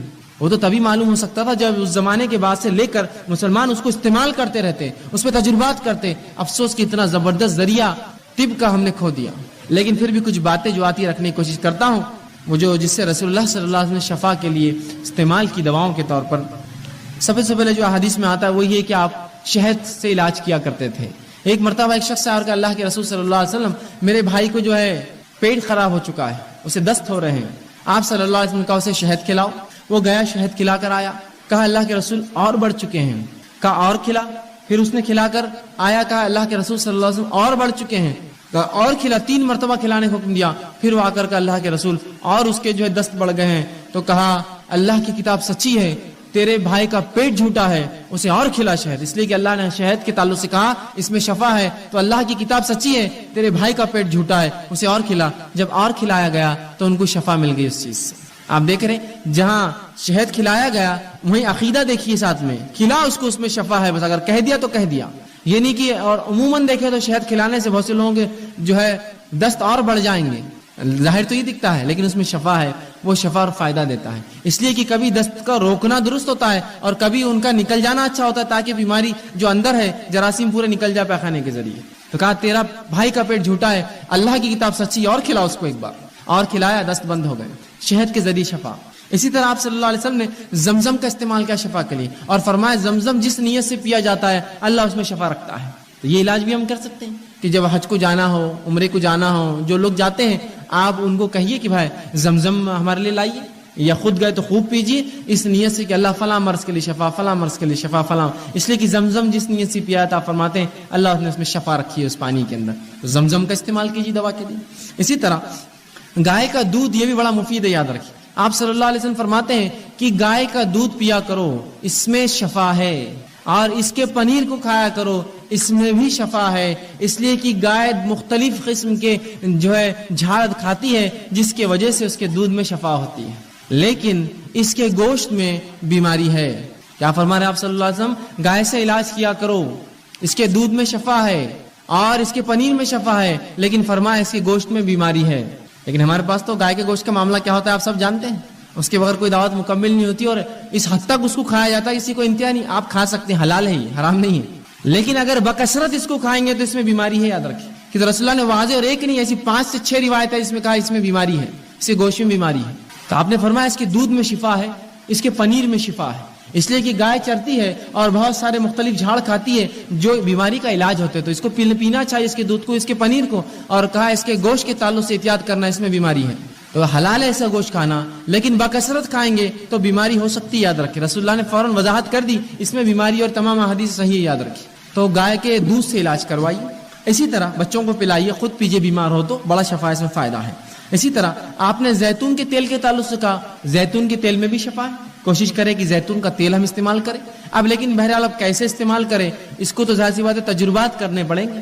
اب جو لوگ تجربے کرتے ہیں مختلف چیزوں میں ملا کر زیتون کا تیل کیا فائدہ ہوتا ہے، ان سے پوچھنا پڑے گا کیسا ہوتا ہے بول کر۔ اسی طرح کلونجی میں آپ نے فرمایا شفا ہے، اور کلونجی کے تعلق سے فرمایا کہ تم جو کالے دانے، کلونجی جس کو کہتے ہیں، اس کو اگر ساتھ کھایا کرو، اس میں بڑی شفا ہے، اور فرمایا اس کے تعلق سے کہ جو اسے کھاتا ہے اس میں موت کے علاوہ تمام چیز کا جو ہے شفا ہے، تمام چیز کی سوائے موت کے، کلونجی، تو کلونجی کھایا کریں، اس میں بھی شفا ہے۔ اسی طرح اجوا کھجور کے تعلق سے آپ نے فرمایا اس میں بھی شفا ہے۔ اجوا کھجور وہ کھجور ہوتی ہے جو نبی اکرم صلی اللہ علیہ وسلم کے زمانے میں ایک مخصوص احاطہ ہے اس کے اندر اگتی تھی، اسے اجوا کہتے ہیں۔ تو اجوا کھجور جو کھاتا ہے آپ سے فرماتے ہیں جس دن وہ کھائے نہار پر 7 اجوا کھجور، اس دن جادو اور اس پہ زہر اثر نہیں کرتا۔ اسی طرح اجوا کے علاوہ فرماتے ہیں کہ ہجامے میں بھی شفا، ہجامہ سمجھتے ہیں، کپنگ جس کو کہتے ہیں، جس کے اندر بلیڈ کے ذریعے کچھ کٹس لگائے جاتے ہیں اور خون نکالا جاتا ہے مختلف جگہ سے، گردن کے پیچھے سے، سر پر سے، یا مختلف اعضاء جو تکلیف دیتے ہیں اس کو ہجامہ کہتے ہیں۔ ٹھیک، آپ یہ بھی کر سکتے ہیں، کپنگ کہتے ہیں اس کو انگلش میں، یہ بھی بڑی فائدہ مند ہے۔ آپ صلی اللہ علیہ وسلم نے خود اس کو کروایا تھا ایک حج کے اندر، جب آپ گئے تھے حج میں اور آپ صلی اللہ علیہ وسلم کو کچھ تکلیف تھی، آپ نے ہجامہ کرایا تھا، تو آپ یہ بھی کروا سکتے ہیں، اس کے اندر بھی شفا انسانوں کے لیے، تکلیف دہ جگہوں پر اور مختلف جو اعضاء پر یہ کیا جاتا ہے، تو ہجامہ آپ کرا سکتے ہیں، اس میں شفا ہے۔ اسی طرح آپ صلی اللہ علیہ وسلم نے کہا سرمے کے تعلق سے کا سرما لگایا کرو، اس سے آنکھیں جو ہے صاف رہتی ہیں، تو سرما بھی ایک قسم کا جو ہے آنکھوں کی حفاظت کے لیے آپ بالکل لگا سکتے ہیں، اس میں کوئی حرج نہیں، اور یہ بھی سنت نبی ہے کہ آپ صلی اللہ علیہ وسلم سرما لگاتے تھے۔ ٹھیک ہے، اسی طرح ٹھنڈے پانی سے بخار کا علاج آپ صلی اللہ علیہ وسلم کرتے تھے۔ آپ فرماتے تھے کہ بخار شیطان کی طرف سے ہے، شیطان آنکھ سے بنا ہے، لہذا ٹھنڈے پانی سے بخار کا علاج کرو، اور ٹھنڈے پانی سے جو آپ جسم کو دھوتے، یا ٹھنڈے پانی سے آج بھی دیکھیے بخار اگر بڑھ جائے ڈاکٹر کہتا ہے پٹیاں رکھیے سر پر ٹھنڈے پانی کی، تو ٹھنڈے پانی سے آپ بخار کا علاج کرتے ہیں۔ اسی طرح جن چیزوں سے آپ صلی اللہ علیہ وسلم نے علاج کیا ان میں سے ایک ہے نمک کا، آپ نے استعمال کیا بچھو کے کاٹنے پر۔ آپ صلی اللہ علیہ وسلم کو ایک مرتبہ بچھو نے ڈنک مارا، آپ نے اس زخم پہ ایک نمک لگایا اور اس پہ پانی بہایا، بلکہ اس میں آتا گرم پانی میں پیر ڈالا اور سورہ فاتحہ پڑھ کر دم کرتے رہے جب تک کہ زہر کا اثر ختم نہ ہوا۔ تو نمک کا استعمال زہر کو اتارنے کے لیے۔ اسی طرح آپ صلی اللہ علیہ وسلم جن کو پیٹ کے کچھ امراض ہوتے، مرض ہوتے، ان کو حکم دیتے کہ عربی بھیڑ جس کو دمبا کہتے ہیں، جس کی دم بڑی چوڑی ہوتی ہے، بہت موٹی دم ہوتی ہے، ہمارے بکرے اور مینڈوں کے ایسا نہیں، بہت چوڑی دم ہوتی ہے، آپ صلی اللہ علیہ وسلم فرماتے ہیں اس کی دم کی چربی نکال کر لاؤ، اس کو پگھلاؤ اور 3 دن میں جو ہے 3 حصے کر کے 3 دن میں وہ چربی پیو، جس سے پیٹ کی بیماریاں ضائع ہوتی ہیں۔ دمبا جسے کہتے ہیں، عرب علاقوں میں بہت پایا جاتا ہے، تو آپ صلی اللہ علیہ وسلم اس کی چربی سے علاج کا حکم دیا۔ اسی طرح راکھ سے بھی آپ صلی اللہ علیہ وسلم علاج کروایا۔ آپ صلی اللہ علیہ وسلم جنگ احد کے اندر جب آپ کو کچھ زخم ہوئے تو فاطمہ رضی اللہ عنہا نے کھجور کے پتوں کو جلایا، اور اس کے جلنے کے بعد جو راکھ تھی اس راکھ کو جو زخم پہ لگا کر اس پہ پٹی لگائی، تو یہ بھی جو ہے اس سے بھی آپ صلی اللہ علیہ وسلم نے شفا طلب کی۔ تو یہ وہ تمام کچھ چیزیں تھیں جو احادیث میں ملتی ہے، میں نے کچھ مختصر جو میرے سامنے واضح تھی میں نے آپ کے سامنے رکھنے کی بہرحال کوشش کری۔ ان چیزوں کے ذریعے آپ نے طلب کی، اس کا مطلب یہ ہوا کہ یہ چیزوں کے ذریعے اور بھی جو حلال چیزیں ہیں ہم سب ان کو استعمال کر سکتے ہیں علاج کے طور پہ۔ جہاں دعائیں بھی پڑھی آپ نے، قرآنی آیتیں بھی پڑھی، صورتیں بھی پڑھی، وہیں جو ہے دنیاوی علاج بھی کیا، شہد بھی کھایا اور زمزم بھی پیا، اور ساتھ میں جو ہے کھجور بھی کھائے، اور سرما بھی آپ لگاتے تھے، ہجامہ بھی آپ نے کروایا، اور باقی بہت سی چیزوں میں حکم دیا کہ فلاں کرو فلاں کرو اور فلاں کرو۔ تو پتہ چلا جائز اشیاءوں سے میں اور آپ علاج کر سکتے ہیں، پھر چاہے وہ کیمیکل کے فارم میں ہو آج کل یا کوئی اور فارم میں، بس جائز ہونا یہ شرط ہے۔ اسی طرح اب اگر ہم بیمار ہو جائیں تو مومن اور کافر دونوں سے علاج کروا سکتے ہیں، یاد رکھیے، مطلب ڈاکٹرز کے پاس جانا پڑے گا، آپ کو طبیب کے پاس جانا پڑے گا، تو مومن اور کافر دونوں سے علاج درست ہے، یاد رکھیے اس میں۔ اسی طرح کچھ ایسے پیچیدہ مسائل ہوتے ہیں جن میں ڈاکٹرز اور علماء دونوں کی ضرورت ہوتی ہے، تو یہاں آپ علماء سے بھی فتوے لیں گے اور ڈاکٹر سے بھی مشورے لیں گے۔ جیسے مثال کے طور پر کسی کو ٹی بی، معاف کرنا، کسی کو شوگر ہے، اب شوگر سے روزوں کا کیا معاملہ ہے کہ وہ روزے نہیں رکھ سکتا، تو پہلے وہ جو ہے کسی مسلم عالم کے پاس جائیں گا یا پہلے ڈاکٹر کے پاس جائیں گا، شوگر کتنی ہے، کیا اس شوگر میں روزہ رکھنے کا نقصان ہو سکتا ہے، وہ پہلے معلومات لیں گا۔ جب وہ معلومات مل گئی کہ نہیں رکھ سکتا، ڈاکٹر کہہ رہا ہے، پھر عالم کے پاس جائیں گا، اس کو بتائیں گا کہ ڈاکٹر نے یہ کہا میری بیماری کے تعلق سے، پھر عالم اس پر فتویٰ دیں گا اس کا کہ ٹھیک ہے آپ نہ رکھیں یا رکھیں. ٹھیک ہے، سمجھ رہے ہیں اب؟ کچھ فیلڈز ایسے ہوتے ہیں کہ جس میں دونوں کا آپ کو مشورہ لینا پڑے گا اور اس کے بعد ہی آپ جو ہے آگے بڑھیں گے. ٹھیک ہے، اسی طرح ہم دیکھتے ہیں کہ صحابہ کے علاج کے لیے صحابیات بھی کرتی تھی. بہت سے لوگ یہ سمجھتے ہیں کہ عورت ڈاکٹر سے مرد علاج نہیں کروا سکتا، مرد ڈاکٹر سے عورت علاج نہیں کروا سکتی. اس حد تک اس کو شدت سے لیتے ہیں کہ آدمی مرنا پسند کرتے ہو لیکن جو علاج کرنا نہیں. ارے بھائی زندگی ہوں گی تو باقی سب اعمال ہوں گے نا. زندگی اول ہے، پہلے زندہ رہیے پھر دیکھا جائے گا اعمال کا. تو یہاں آپ دونوں سے کروا سکتے ہیں. اس کے لیے دلیل میں دیتا ہوں، سنن ابن ماجہ اور صحیح بخاری کی روایتیں، کئی روایتیں ملتی ہیں جس میں یہ آتا ہے کہ صحابیات یہ فرماتی ہے کہ ہم جہاد میں جاتی، پیچھے رہتی، زخمیوں کو اٹھاتی، مرہم پٹی کرتی، پانی پلاتی، اور جو زیادہ زخمی ہوتی ان کو واپس شہر بھیجتی. عورتیں کرتی یہ کام. زخمیوں کی مرہم پٹی عورتیں کریں گی تو کیسے کریں گی؟ ظاہر سی بات ہے وہ اپنے ہاتھوں سے کریں گی نا، مرہم پٹی کریں گی، علاج کریں گی. تو صحابیات ہی کرتی تھی. تو پتہ چلا عورتیں مرد کا علاج کر سکتی ہیں. تو اس کا مطلب یہ مرد عورتوں کا علاج بھی کر سکتے ہیں. ٹھیک، بہرحال احتیاط اس میں ضروری ہے کہ خامخواہ کو خوشی سے عورتوں کے پاس نہ جائے علاج کروانے. نہیں ادھر کہاں جا رہے، ادھر چلو ادھر جائیں گے.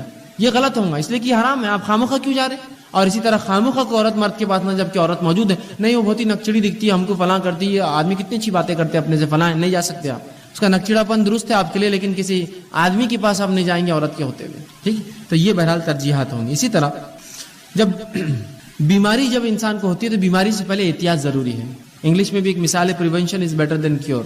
علاج سے زیادہ بہتر ہے کہ آپ احتیاط کریں. شریعت بھی احتیاط کا حکم دیتی ہے، یاد رکھیے. یہ ان لوگوں کے لیے خاص طور سے جو یہ کہتے ہیں ارے بیماری کچھ نہیں، اللہ دینا چاہیں گے، جو کرنا ہے کرو، کوئی سردی نہیں ہوتی، کوئی بارش نہیں ہوتی، کوئی دھوپ سے مجھے کچھ نہیں ہوتا، کوئی بیماری میں کچھ نہیں ہوتا، میں کچھ بھی ہے نا. اس حد تک بڑھ جاتے کسی کو حد نہیں. ایک صاحب کو میں نے دیکھا، کہا اللہ پر میرا بھروسہ ہے، میں کمزور ایمان کا نہیں ہوں. اور ایک آدمی جس کی آنکھ آئی ہوئی تھی، اس کی آنکھ کا چھپا نکال کے اپنی آنکھ میں ڈالا، اس کا میل نکال کے، کہا ہاں میں اللہ پر بھروسہ رکھنے والا مومن ہوں. بولے نہیں ہوتا. یاد رکھیے یہ توکل، یہ غیر شرعی توکل ہے، غیر شرعی توکل ہے. اس لیے کہ ان کے پاس ایک دلیل تھی. نبی اکرم صلی اللہ علیہ وسلم نے فرمایا کوئی بیماری چھوت نہیں ہوتی، ہاتھ لگانے سے نہیں پھیلتی، کوئی بیماری خود سے نہیں پھیلتی. حدیث کے الفاظ ہے کہ کچھ چیزیں کچھ بھی نہیں ہیں، کچھ چیزوں کی کوئی حقیقت نہیں. اس میں ایک فرمایا چھوت کوئی بیماری نہیں ہوتی، چھونے سے کوئی بیماری نہیں ہوتی. لیکن کس معنی میں سمجھنا پڑے گا نا. اپنے ڈھنگ سے سمجھیں گے تو پھر یہ ایسے بے خوفانہ حرکتیں کرتے ہیں. احتیاط ضروری ہے. آئیے میں مثال دیتا ہوں احتیاط کی. صحیح مسلم کی روایت ہے، آپ صلی اللہ علیہ وسلم نے بیمار اونٹوں کے باڑوں کو الگ بنانے کا حکم دیا اور صحت مند اونٹوں کے باڑے الگ بنانے کا حکم دیا. آئیے اس حدیث میں رسول اللہ جانوروں کو جو بیمار ہے الگ رکھو بول رہے صحت مند جانوروں سے. حدیث میں کہ کچھ اونٹوں کو خراش کھجلی کی بیماری ہو گئی تھی تو رسول اللہ نے کھجلی والے اونٹوں کو بغیر کھجلی والے اونٹوں سے الگ رکھا، مطلب دونوں کے باڑے الگ کیے. اس سے کیا پتا چل رہا ہے؟ احتیاط. آپ نے یہ کیا کہ دونوں اونٹوں کو ملو ایک دوسرے سے لے جا کر، کیا ہوتا دیکھیں گے، اللہ جس کو دینا چاہے دیں گے. نہیں، جب جانوروں میں اتنی احتیاط کی کہ ان کے باڑے الگ کر دیے تو انسانوں میں بدرجہ اولا یہ احتیاط ضروری. یاد رکھیے جب جانوروں میں اتنی احتیاط کی گئی تو انسانوں میں کتنی احتیاط کی ضرورت ہے ہمیں اور آپ کو. کرنا چاہیے احتیاط میں کوئی حرج نہیں. ہاں چھونے سے کوئی بیماری نہیں ہوتی، اس کا معنی کیا پھر حدیث میں؟ آئیے میں وہ بھی اس کی وضاحت کر دیتا ہوں. جو آپ صلی اللہ علیہ وسلم نے کہا کوئی بیماری متعدی نہیں ہوتی، چھونے سے نہیں پھیلتی، اس کا کیا معنی ہے وہ سمجھاتا ہوں. اس کا معنی یہ ہے کہ عربوں میں ایک عقیدہ تھا. نبی اکرم صلی اللہ علیہ وسلم کے زمانے میں ایک بدعقیدگی تھی لوگوں میں. وہ یہ تھی، وہ کہتے تھے کہ بیماری خود سے جانے کی طاقت رکھتی ہے ایک دوسرے کے اندر. خود سے اس کے نفس کے اندر یہ طاقت ہوتی ہے کہ جس کو چاہے لگ سکتی ہے. اس کے توڑ میں رسول اللہ نے فرمایا بیماری میں خود سے لگنے کی طاقت نہیں ہوتی، اللہ جس کو چاہتا ہے دیتا ہے. سمجھ رہے آپ بات؟ جو رسول اللہ نے فرمایا چھوت کوئی چیز نہیں ہوتی، ٹھیک ہے، کہ بیماری متعدی خود بخود نہیں پھیلتی. اس کا معنی کیا ہے؟ جو مشرکین مکہ کا عقیدہ تھا کہ بیماری میں سیلف یہ طاقت ہوتی ہے، اللہ نہیں، اس میں طاقت ہوتی ہے کہ جس کو چاہتی ہے لگ جاتی ہے جا کر. اس کا رد کیا اور کہا نہیں. اور اس کی دلیل یہ ہے کہ صحیح مسلم کی حدیث ہے، ایک شخص آیا کہ اللہ کے رسول اس کے بیمار اونٹوں کی وجہ سے میرے اونٹوں کو کھجلی ہو گئی، ٹھیک، خراش ہو گئی، اس کو کھجلی ہو گئی. تو آپ صلی اللہ علیہ وسلم نے فرمایا اچھا ٹھیک ہے، اس کے اونٹوں سے تیری اونٹ کو ہوئی، ٹھیک ہے. اس کے اونٹوں کو کس سے ہوئی؟ تو کہا اس کے اونٹوں سے ہوئی. اچھا، کہا اس کے اونٹوں کو کس سے ہوئی؟ تو کہا اس کے اونٹوں سے. کہا پہلے اونٹ کو کس سے ہوئی؟ تو کہا اللہ نے دی. تو کہا سب کو اللہ نے دی، کوئی اونٹ کو پھیلی نہیں ہو، سب کو اللہ نے دی. سمجھے آپ بات کو؟ جو عقیدہ تھا اس زمانے میں لوگوں کا کہ بیماری خود سے طاقت رکھتی پھیلنے کی، اللہ کے رسول نے اس کا نفی اور انکار کیا اور کہا ویسا نہیں، اللہ جس کو چاہتا ہے اس کو بیماری دیتا ہے. کہا وہ پہلے اونٹ کو کس نے بیماری دی؟ تو کہا اللہ نے. تو کہا تیرے اونٹ کو بھی اللہ نے دی، اس پہ الزام مت لگا. سمجھ رہے ہیں بات کو؟ لیکن احتیاط اپنی جگہ آپ نے کروائی. کہا صحت مند اونٹوں کو خراش والے کھجلی والے اونٹوں سے الگ رکھو. تو تو جب جو ہے بیمار جانوروں میں اتنی احتیاط ہے تو انسانوں میں کتنی احتیاط کی گئی. تو بالکل احتیاط کیا جا سکتا ہے, لیکن احتیاط حد سے زیادہ نہ بڑھے کہ مثال کے طور پر آپ کو چھینک آ رہی تھی, آپ میرے پاس آئے, آپ کو زکام تھا اور مجھے بھی چھینک آئی, دیکھو تمہارا وجہ سے میرے کو بیماری ہو. نہیں, اللہ نے دی احتیاط الگ چیز ہے. لیکن ہوتا ہے نا, ماں باپ ہے, بچہ بیمار ہے تو کیا اس سے احتیاط کر کے اس کو الگ کر دیں گے, بھائی ہم نہیں رہتے, دواخانے میں ڈال دو اس کو لے جا کر. نہیں, رہیں گے ساتھ. اب اگر بیمار ہوگا تو یہ نہیں کہہ سکتے ہو کہ جو ہے یہ بیماری اس کی وجہ سے ہوئی. آپ یہ کہہ سکتے ہیں اس کو بیماری تھی, اللہ نے دی, مجھے بھی اللہ نے بیماری دے دی. سمجھے آپ بات کو؟ بیماری خود سے متعدی نہیں ہوتی, اللہ جس کو چاہتا ہے اس کو دیتا ہے. اب دیکھیے نا, وبا پھیلتی ہے, لاکھوں لوگ ہوتے لیکن کچھ کو لگتی, سب کو لگتی ہے کہ نہیں؟ کبھی کبھار تو جو ان کے پاس ہوتے ہیں ان کو بھی نہیں لگتی, ایک دم نزدیک ہے, پاس ہے, ڈاکٹرز ہوتے ہیں, پھر بھی دیکھیے بیمار نہیں ہوتے کبھی کبھار. اللہ چاہتا ہے جس کو. اور کبھی ایسا ہوتا ہے ایک آدمی اتنے اچھے ماحول میں رہتا ہے کہ کبھی وہ گندگی کی قریب نہیں ہے, پھر بھی بیمار ہو جاتا ہے. اللہ جس کو چاہتا ہے بیمار کرتا ہے, جس کو چاہتا ہے شفا یاب رکھتا ہے, صحت مند رکھتا ہے. ٹھیک, اسی طرح بیمار کی بیمار پرسی واجب ہے. جب کوئی بیمار ہو جائے تو میرا اور آپ کا کام ہے اس کی بیمار پرسی کرے. صحیح بخاری اور صحیح مسلم کی روایت ہے, متفق علیہ حدیث ہے. آپ صلی اللہ علیہ وسلم نے فرمایا, مسلمان کے مسلمان پر 5 حق ہے, 5 رائٹس ہے اس کی, 5 حق ہے. کیا ہے؟ پہلا فرمایا سلام کرے تو جواب دے. کوئی مسلمان سلام کرے تو آپ خاموش نہیں بیٹھ سکتے, جواب دینا پڑے گا. دوسرا فرمایا بیمار ہو جائے تو عیادت کرے, بیماروں کی عیادت کرنا چاہیے, یاد رکھیے سنت رسول ہے. اسی طرح تیسرا فرمایا جنازہ مر جائے تو جنازے میں پیچھے جائے چلے. اسی طرح فرمایا دعوت دے تو قبول کرے, بنا وجہ انکار نہ کرے, اور چھینک آئے تو چھینک کا جواب دے. یہ مسلمان کے مسلمان پر 5 حق ہے. ٹھیک ہے, تو اس میں ایک فرمایا کہ جب بیمار ہو جائے تو بیمار پرسی کرے, عیادت کرے. تو میرا اور آپ کا کام ہے جب کوئی میرا بھائی بیمار ہو ضرور بھی ضرور اس کی عیادت کے لیے ہم اس کے گھر جائیں. اب عیادت میں کیا خیال رکھیں, کیا چیزوں کا جو ہے مد نظر رکھیں ہمارے کہ ہم کسی کی عیادت کے لیے جا رہے ہیں. آئیے, یہ آداب بھی ہم کو معلوم نہیں ہوتا تو بہت نقصان ہوتا ہے. کیا آداب ہے اس کا؟ سب سے پہلی چیز تو یہ, جب کسی مریض کی عیادت کے لیے جائے تو اس کو تسلی دی جائے. دیکھیے ایسی بیماریاں تو ہوتے رہتی ہیں, یہ اللہ کی طرف سے ہے, آج ہے کل نہیں ہوں گی. بہت سے لوگ ایسے بیمار ہوتے ہیں لیکن اللہ شفا یاب کرتا ہے. گھبرائیے مت, اللہ سے ناامید مت ہوئیے, غیر غلط باتیں مت کہیے, اللہ کا ذکر کرتے رہیے, اللہ آپ کو ضرور شفا یاب کریں گے. لیکن یہ توفیق بھی ہم کو نہیں ہوتی بولنے کی. بہت سی مرتبہ میں لوگوں کو دیکھا, ایک شخص ایک دوسرے شخص سے بات کر رہا ہے, ایک خاتون دوسری خاتون سے بات کر رہی تھی, اور وہاں بیٹھ کر وہ کہنے لگی کہ آپ بیمار ہو گئے, کیا تکلیف ہے آپ کو؟ تو اس نے کہا کہ میرا سر اچانک دکھا اور مجھے چکر آ کے میں گر گئی. کہا اچھا یہ بیماری, وہ ہمارے پڑوسیوں کو بھی ایسی 2 بار ہوا.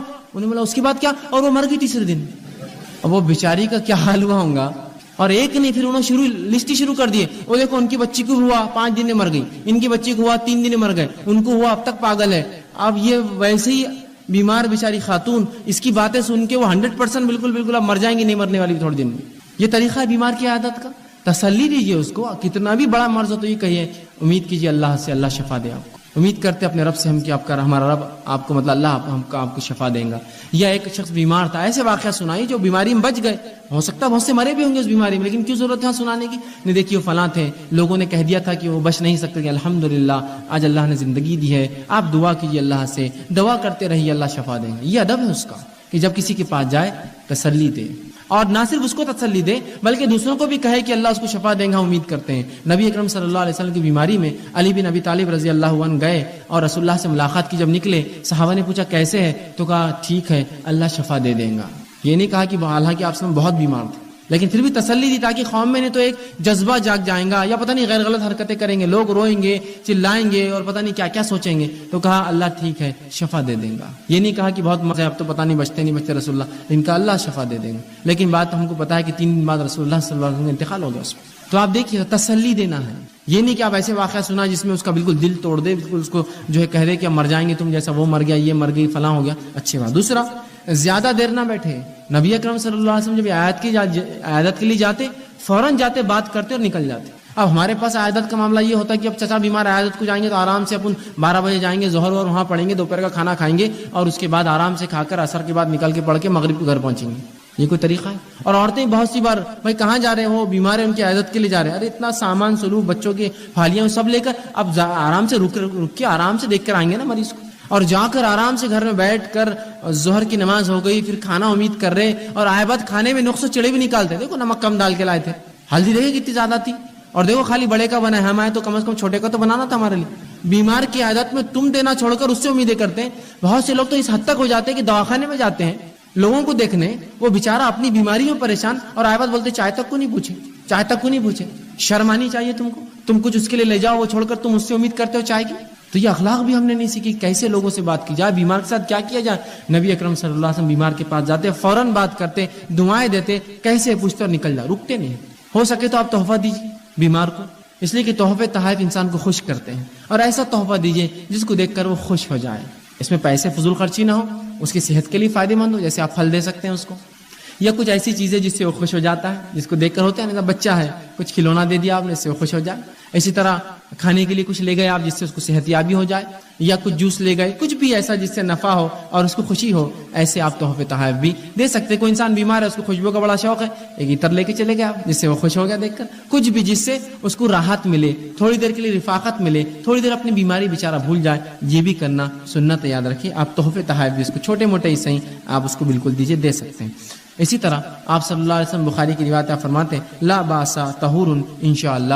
جب آپ ایک شخص کے پاس گئے, اس کی بیماری میں اس کو دیکھا, آپ نے یہ کہا اور فرمایا کوئی حرج نہیں, اللہ کی مشیت ہے, بیماری تمہارے گناہوں کو پاک کریں گی. اتنا ہی کہا اور پھر نکل کر آ گئے. تو بس جائیے, ضرور جائیے, اور مختصر آپ پوچھیے کیسے ہیں, کیا ہے, کیا حال چال ہے, اللہ آپ کو شفا دے, صحت دے, اور بیماری سے گھبرائیے مت, صبر کیجیے, اللہ کریں گا, میں چلتا ہوں, اللہ آپ کو شفا یاب کرے, نکل جائیے. رکنا نہیں ہے, بیٹھنا نہیں ہے, کھانا نہیں ہے, مطالبات نہیں ہے. ورنہ لوگ دواخانوں میں بھی جاتے ہیں, ان کو تمیز نہیں ہوتی ہے, جا کر کرسیوں کے مطالبات کرتے ہیں. بھائی ملنے کیوں گئے جب آپ کو کھڑے رہنا نہیں آتا ہے؟ کرسی لاؤ میرے لیے, فلاں لاؤ, میں اتنی مشکل سے سیڑھیاں چڑھ کر آئی, فلاں ہوا, رکشے کرائے 100 روپے ہو گیا, اب 2-4 گھنٹے تو بیٹھنا ہی پڑے گا یہاں. یہ سب نہیں, آپ جائیے اور سنت رسول کے تحت کہ بھائی اس کا ثواب ہے, یہ کر کے واپس آ جائیے ادھر کی. ٹھیک. اسی طرح بیمار اور اس کے گھر والے اللہ سے حسن ظن رکھے, اچھا گمان رکھے کبھی بھی. یہ بڑی اہم چیز ہے, اس لیے کہ صحیح مسلم کی روایت ہے, آپ صلی اللہ علیہ وسلم فرماتے کہتے ہیں تمہارے ہر ایک کی موت اس حالت میں آئے کہ اپنے رب کے تعلق سے اچھا گمان رکھتا ہو.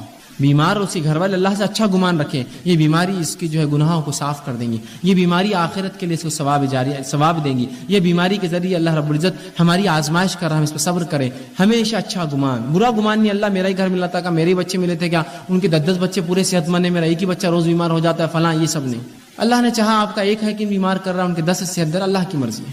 تو ہم ہر حال میں اچھا گمان رکھیں.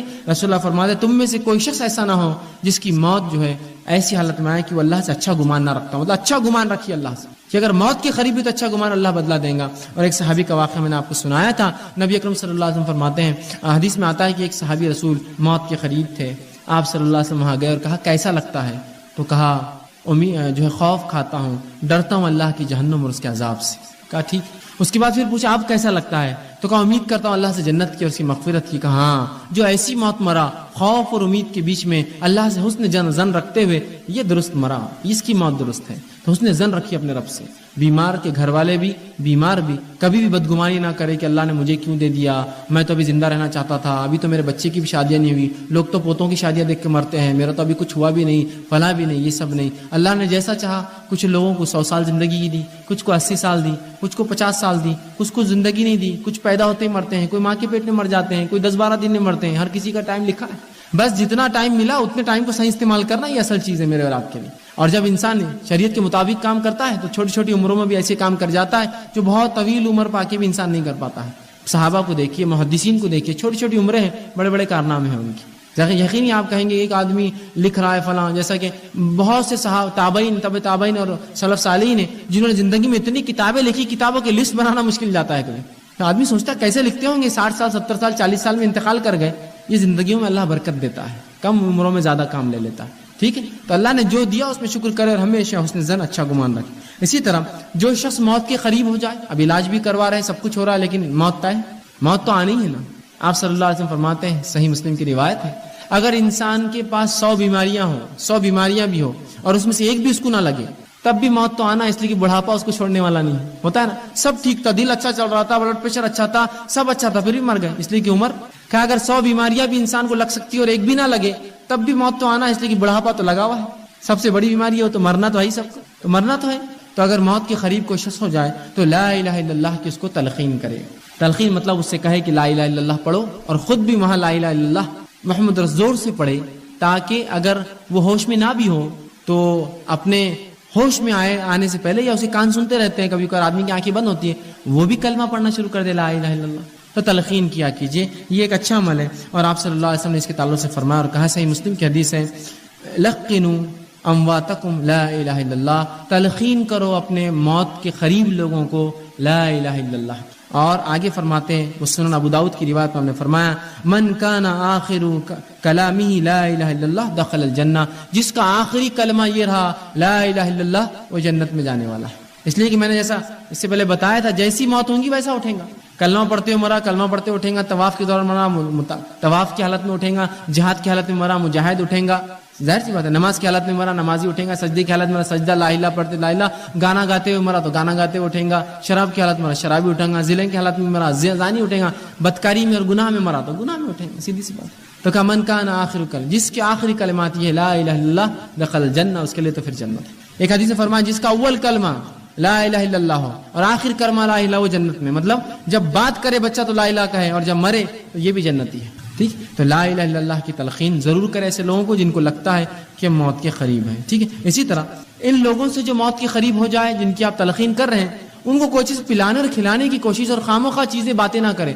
بہت سے لوگ ہوتے ہیں، مثال کے طور پہ ایک عورت ہے جس کا انتقال ہو رہا ہے، گھر کی پوری عورتیں جمع ہو جاتی ہے، ارے پانی پلاؤ، ارے دودھ پلاؤ، دودھ پانی سے کیا ہونے والا ہے، مرنے والا انسان۔ وہ امی وہ زیور کا کیا کروں، وہ مالا کس کو دینے کا ہے، یہ گھر میں ہی رکھ لوں کیا، یہ بچی کا کیا کرنے کا ہے، یہ فلاں کا یہ کر دوں کیا، اس کے لیے کچھ بول رہے نہیں آپ، یہ سب مت کیجیے، وہ جا رہا ہے، ختم ہو رہا ہے دنیا سے، چھوڑ دیجیے مسئلے مسائل، آخرت میں ہو جائیں گا، بعد میں طے کر سکتے۔ وراثت کے پورے مسائل قرآن نے بیان کر دی، ایسا کوئی مسئلہ انسانی شعبے زندگی کا نہیں چھوڑا جس کا حل نہیں دیا، یہ سب پوچھنے کا تھوڑی، وراثت کی تقسیم بتا دی، لیکن ایسے سوالات کرتے اور خاموخواہ پلانے اور کھلانے کی کوشش کرتے ہیں، اس کی جانکنے میں جان ہے اور اس کو دودھ پلاتے ہیں، پیو، انگلیاں ڈال ڈال کے پلاتے ہیں، سبحان اللہ، وہ مر رہا ہے، چھوڑ دیجیے اس کو آپ، یہ دودھ پلانے سے پانی سے کچھ فائدہ نہیں ہونے والا ہے، علم نہیں ہے، جہالت ہوتی ہے، وہ کلمہ پڑھنا چاہتے ہیں، پڑھنے دے کے اس کو پانیاں پلاتے ہیں، اس کو دودھ پلاتے ہیں، اس کو دوا کھلانے کی کوشش کرتے ہیں، چھوڑ دیجیے اس کو، چھوڑ دیجیے اس کو، تلقین کیجیے کلمات کی، ٹھیک۔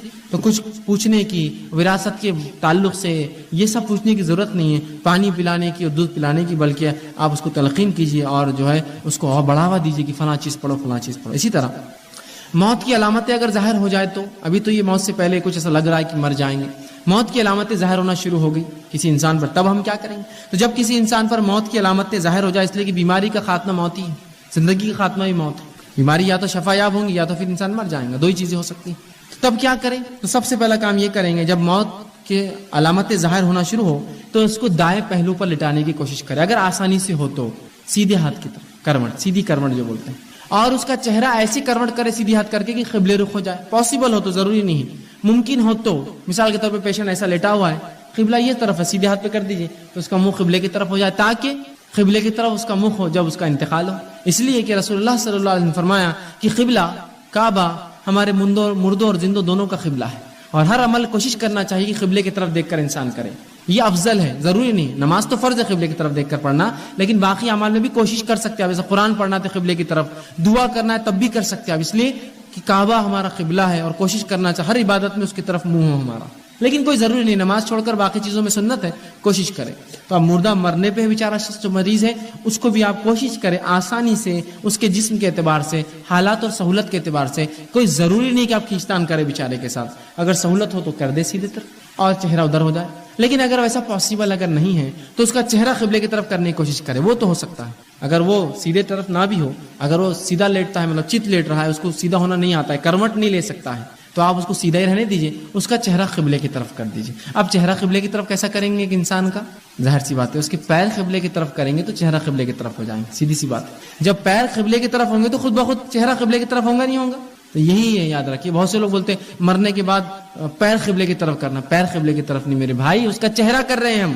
رسول اللہ نے فرمایا قبلہ ہمارے مردوں اور زندہ دونوں کا قبلہ ہے، لہٰذا جب بھی مردے کو اٹھایا جائے گا تو اس کا چہرہ قبلے کی طرف ہو بول کر اس کے پیر ادھر کیے جاتے ہیں، تو اصل چہرہ ادھر کیا جاتا ہے نہ کہ پیر، لیکن چہرہ ادھر کرنے میں چونکہ وہ لیٹا ہوا ہے پیر ادھر کیے جائیں گے، تو کوشش کرے اس کے پیر قبلے جانب کر دے، تاکہ جب بھی آپ وہ اٹھے کچھ دعا کرے یا آپ مرنے کے بعد اٹھائے تو اس کا ہر بار چہرہ قبلے کی طرف ہو، ٹھیک ہے؟ تو اس کو لٹانے کی کوشش کیجیے، یا پھر اس کا چہرہ قبلے کی طرف کی جس کے لیے پیر اس کے قبلے جانب آپ کو کر دینے ہوں گے۔ اسی طرح مرنے والے کے قریب سورہ یاسین آپ پڑھ سکتے ہیں، سنن ابو داؤد کی روایت ہے، حسن درجے کی حدیث ہے، آپ صلی اللہ علیہ وسلم فرمایا اور کہا اقرأوا یاسین علی امواتکم، اپنے مرنے والے پر یاسین پڑھو، اپنے، اس کا عام ترجمہ ہوگا اپنے مردوں پر یاسین پڑھو، لیکن مردوں سے مراد یہاں مرنے والا ہے نہ کہ مرنے کے بعد، یہاں مرنے کے بعد خبر پہ جا کے لوگ پورا یاسین پڑھتے کھڑے رہتے، جب نہیں ہوں، مرنے والے پر جو مر رہا ہے، اس لیے کہ جب کسی کی جان جو ہے جانے والی یقین ہے، اس کو بھی عربی میں موتا ہی کہا جائے گا، وہ بھی میت کہا جاتا ہے، اس لیے کہ اب بچ نہیں سکتا ہے وہ. تو کہا اپنے اموات مرنے والے پر یاسین پڑھا کرو، مردوں پر نہیں، مرنے کے بعد نہیں، مرنے والے پر. جب زندہ ہے ابھی سن سکتا ہے، تلقین حاصل ہو سکتی ہے، تو سورہ یاسین پڑھنا چاہیے. اور سورہ یاسین کی بس اتنی ہی فضیلت آتی ہے، اس کے علاوہ قرآن کا دل ہے، فلاں ہے، یہ سب حدیث موضوع ہے، یاد رکھیے. پڑھنا چاہیے، کوشش کرے کہ مرنے کے قریب ہو تو اس کو پڑھے، یہ حسن درجے کی حدیث ہے. اسی طرح سورہ یاسین کے علاوہ مرنے والے کے پاس یاسین مرنے کے بعد خبر پہ نہیں، اسی وقت پڑھنا. اسی کے بعد اگر مرنے کے بعد اس کی آنکھیں اگر انتقال کر جائے، اب ہو سکتا ہے اللہ شفا دے، کچھ کو شفا نہ بھی دے، اللہ سے امید رکھے، بدگمانی نہ کرے، اس کا بدلہ اللہ آخرت بیماری دیں گا. اور اگر انسان اگر بیماری بہت زیادہ بڑھ جائے، موت کے قریب ہو، آپ نے تمام چیزیں کری، اب وہ مر جائے، تو مرنے کے بعد صحیح مسلم کی روایت ہے اس کی آنکھوں کو بند کر دینا چاہیے. آپ صلی اللہ علیہ وسلم فرمایا، حدیث میں آتا ہے، ابو سلمہ رضی اللہ عنہ کا انتقال ہوا، نبی اکرم صلی اللہ علیہ وسلم ان کے گھر گئے، گھر جانے سے پہلے ان کی روح قبض ہو چکی تھی لیکن ان کی آنکھیں کھلی تھی. آپ صلی اللہ علیہ وسلم فرمایا کہ جب کوئی انتقال کرے اس کی آنکھیں بند کر دیا کرو، اس لیے کہ جب اس کی روح نکلتی ہے اس کی آنکھیں اس کا پیچھا کرتی ہے، پیچھے پیچھے جاتی ہے، تو لہٰذا آنکھیں بند کر دے. سہولت سے بند ہو جا رہی ٹھیک، نہ بند ہو رہی تو آپ چھوڑ دیں، کوئی ضروری نہیں، فرض نہیں، لیکن کوشش کرنا چاہیے جو مر جائے اس کی آنکھوں کو آپ جو ہے بند کر دیں، اس کو جسم کو سیدھا کرے. ٹھیک ہے، ہو سکے تو پیروں کو باندھ دیں انگوٹھے، تاکہ جسم ٹیڑھا نہ ہو جائے، یا موت کی تکلیف سے انسان جو ہے وہ ہوتا ہے. ہاتھوں کو سیدھا کر دے، سیدھا لٹا دے، اس کا پیر قبلے طرف ہو تاکہ اس کا چہرہ اس طرف ہو، اور بہرحال موت کے بعد اس کی آنکھیں بند کرنے کی کوشش کرے. تو یہ بہرحال تمام چیزیں تھیں جو انسان بیماری سے لے کر یا بیمار ہو جائے تو بیماری کی شفا کے لیے، علاج کے لیے، بیمار کی تلقین کے لیے ہمارے کو کیا ہے کام ہے، ان کو کیا ہے، کن چیزوں سے رسول اللہ نے شفا مانگی، بیمار اگر موت کے قریب ہے تو کیا کریں، اور اگر مر جائے تو اس معاملے میں کیا کریں، یہ کر سکتے ہیں. اسی طرح اگر وہ مر جائے کوئی شخص، تو صحیح مسلم کی حدیث آپ نے فرمایا، جب تم میں سے تم بیمار کے پاس یا میت کے پاس جاؤ تو اچھی باتیں کرو، اس لیے کہ فرشتے اس بات پر آمین کہتے ہیں. جب بیمار کے پاس جاؤ اور میت کے پاس جاؤ تو اچھی باتیں کرو، اس لیے کہ فرشتے اس پر آمین کہتے ہیں. تو ہر بار میت اور بیمار کے تعلق سے اچھے الفاظ ادا کرنا چاہیے، یہ سنت ہے. تو یہ چند باتیں تھیں جو میں نے مناسب سمجھی آپ کے سامنے بیماری اور اسلام اس عنوان کے تحت رکھوں، تاکہ بیماری ایک انسانی سماج کا حصہ ہے. جب بھی کوئی بیمار ہو ان باتوں کو، ان نکات کو اگر ذہن میں رکھے تو انشاءاللہ عزیز اس بیماری پہ صبر کا ثواب گھر والوں کو، اس بیماری پر صبر کا ثواب میت کو، اگر مر جاتا ہے تو سب اس کو بھی ثواب اپنے صبر کا، اور اس کے ورثہ کو، اس کے بچے زندہ لوگوں کو بھی ثواب ملیں گا. لہٰذا ہم کوشش کریں ان تمام شعبوں میں زندگی کی، بیماری تو خالی ایک مثال ہے، چاہے کوئی بھی مسئلہ ہو، ہم شریعت کو مقدم رکھتے ہوئے سیکھنے کی کوشش کریں شریعت مجھ سے اور آپ سے کیا چاہتی ہے، اور اس کے مطابق اپنی زندگی کو ڈھالے. تو دیکھیے آپ، بیماری بھی ثواب دیں گی، تنگ دستی بھی ثواب دیں گی، مشکل بھی ثواب دیں گا، تکلیفیں بھی ثواب دیں گی. ہر کٹھنائی انسان کے لیے، مومن کے لیے مفید ثابت ہوتی ہے. اسی پر اپنی بات ختم کروں گا. اللہ رب العزت سے دعا ہے کہ اللہ سبحانہ تعالیٰ کہنے سننے زیادہ ہمیں عمل کی توفیق عطا فرمائے، اپنے دین کا سمجھنا اور عمل کرنا ہمارے لیے آسان کرے، جب تک زندہ رکھے اسلام اور ایمان پر زندہ رکھے، خاتمہ ایمان پر. وآخر دعوانا الحمدللہ رب العالمین. سبحان ربک رب العزت عما یصفون وسلام علی المرسلین والحمدللہ. الحمدللہ والصلاة والسلام علی خاتم النبیین والمرسلین وبعد. رب اشرح لی صدری ویسر لی امری واحلل عقدۃ من لسانی یفقہوا قولی. اما بعد. جی، کسی نے ایک سوال کیا ہے، لڑکیاں شوق سے مٹی کھڑی کھاتی ہیں تو کیا یہ کھانا جائز ہے؟ دیکھیے، اگر جو مٹی، میں نے بھی دیکھا ہے بہت سے لوگ کچھ دکانوں پہ ملتی بھی ہے، شاید تھوڑا تھوڑا توڑتے رہتے ہیں یا زبان میں لگا کے رکھتے ہیں یا کھاتے رہتے ہیں اور ایڈکٹ عادی ہو جاتے ہیں اس کے. دیکھیے، مٹی کا میں سمجھتا ہوں کوئی فائدہ نہیں ہے، میڈیکل کوئی طبی کوئی نفع ہے ہی نہیں اس مٹی کے اندر، سوائے اس کے کہ وہ ایک عادی ہو جاتا ہے انسان اس کو کھانے کا، اور نہ کھائے تو پھر انسان کو ایڈکشن رہتا ہے، وہ پریشان ہوتا ہے وہ نہ کھائے. میں گزارش کروں گا کہ بہرحال یہ حرام حلال جائز ناجائز سے پہلے آپ ایسی چیز کھائی کیوں نہ جس کا فائدہ نہیں ہے. چھوٹے چھوٹے بچے مٹی کھاتے ہیں، ان کو روکتے مٹی مت کھاؤ، اور اگر عورتیں مٹی کھانے لگ جاتا ہے بہت مشکل ہوئی، کیسے روکا جائیں گے. بچے ہوتے قلم کھا لیتے، چوک کھا لیتے، یہ بھی مٹی کی قسم ہے. لہٰذا میں کہوں گا آپ احتیاط کیجیے. اور جہاں تک میں نے اس کے تعلق سے جانا وہ یہ ہے کہ یہ کافی نقصان دہ ہوتی جسم کے لیے، اسپیشلی جب اتنے زیادہ کوانٹٹی میں انسان مٹی کھائیں گا تو ظاہر سی بات ہے اس کی باڈی اتنا زیادہ صاف نہیں کر پائیں گے کہ مٹی اب زائد لے رہے نا، کچھ علاج کی حد تک ٹھیک ہے لیکن عادی ہو جاتے ہیں اس کو کھانے کے، جس سے نقصانات ہوتے ہیں. طبی یاد رکھیے، میڈیکل اس کے کافی نقصانات ہیں، تو لہٰذا میں کہوں گا وہ نہ کھائے، وہی ان کے لیے جو ہے زیادہ بہتر ہے.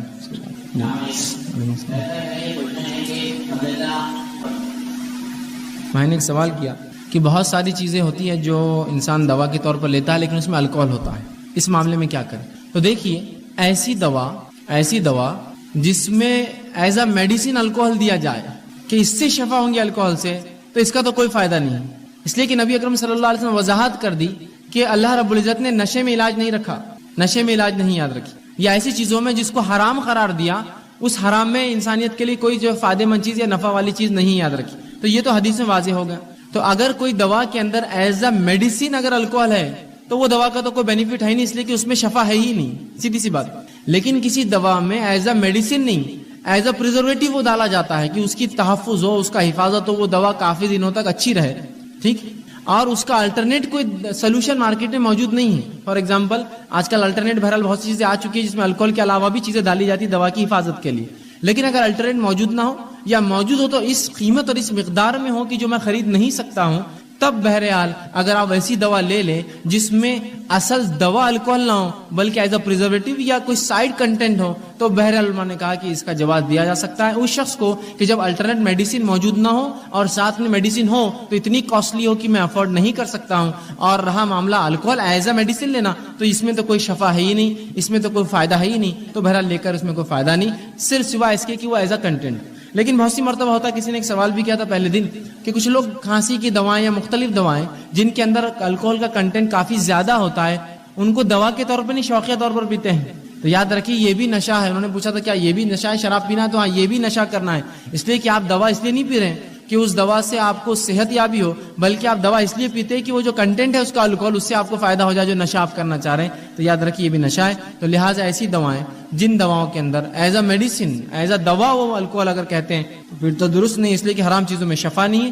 ہاں ایز اے پریزرویٹو ہو اور آپ کے پاس اتنا مال یا اتنی سہولت نہ ہو کہ الٹرنیٹ میڈیسن آپ لے سکیں تو بہرحال بحالت مجبوری لے لیا جائے تو آپ اس کو لے لیجئے، لیکن اس الکوہل میں کوئی فائدہ نہیں ہے سوائے اس کے کہ وہ دوا انشاءاللہ وجہ بن سکتی ہے شفا کی. جب ڈاکٹر سے علاج کیا جائے اور کافی دن تک فائدہ نہ ہو تو اس سے جادو کا اثر کہہ کر کچھ عالم سے علاج کیا جا سکتا ہے کیا؟ اور اگر کیا جا سکتا ہے تو عالم تو تعویذ دیتے ہیں، علاج کرانا چاہیے یا چھوڑ دینا چاہیے؟ اچھا سوال کیا.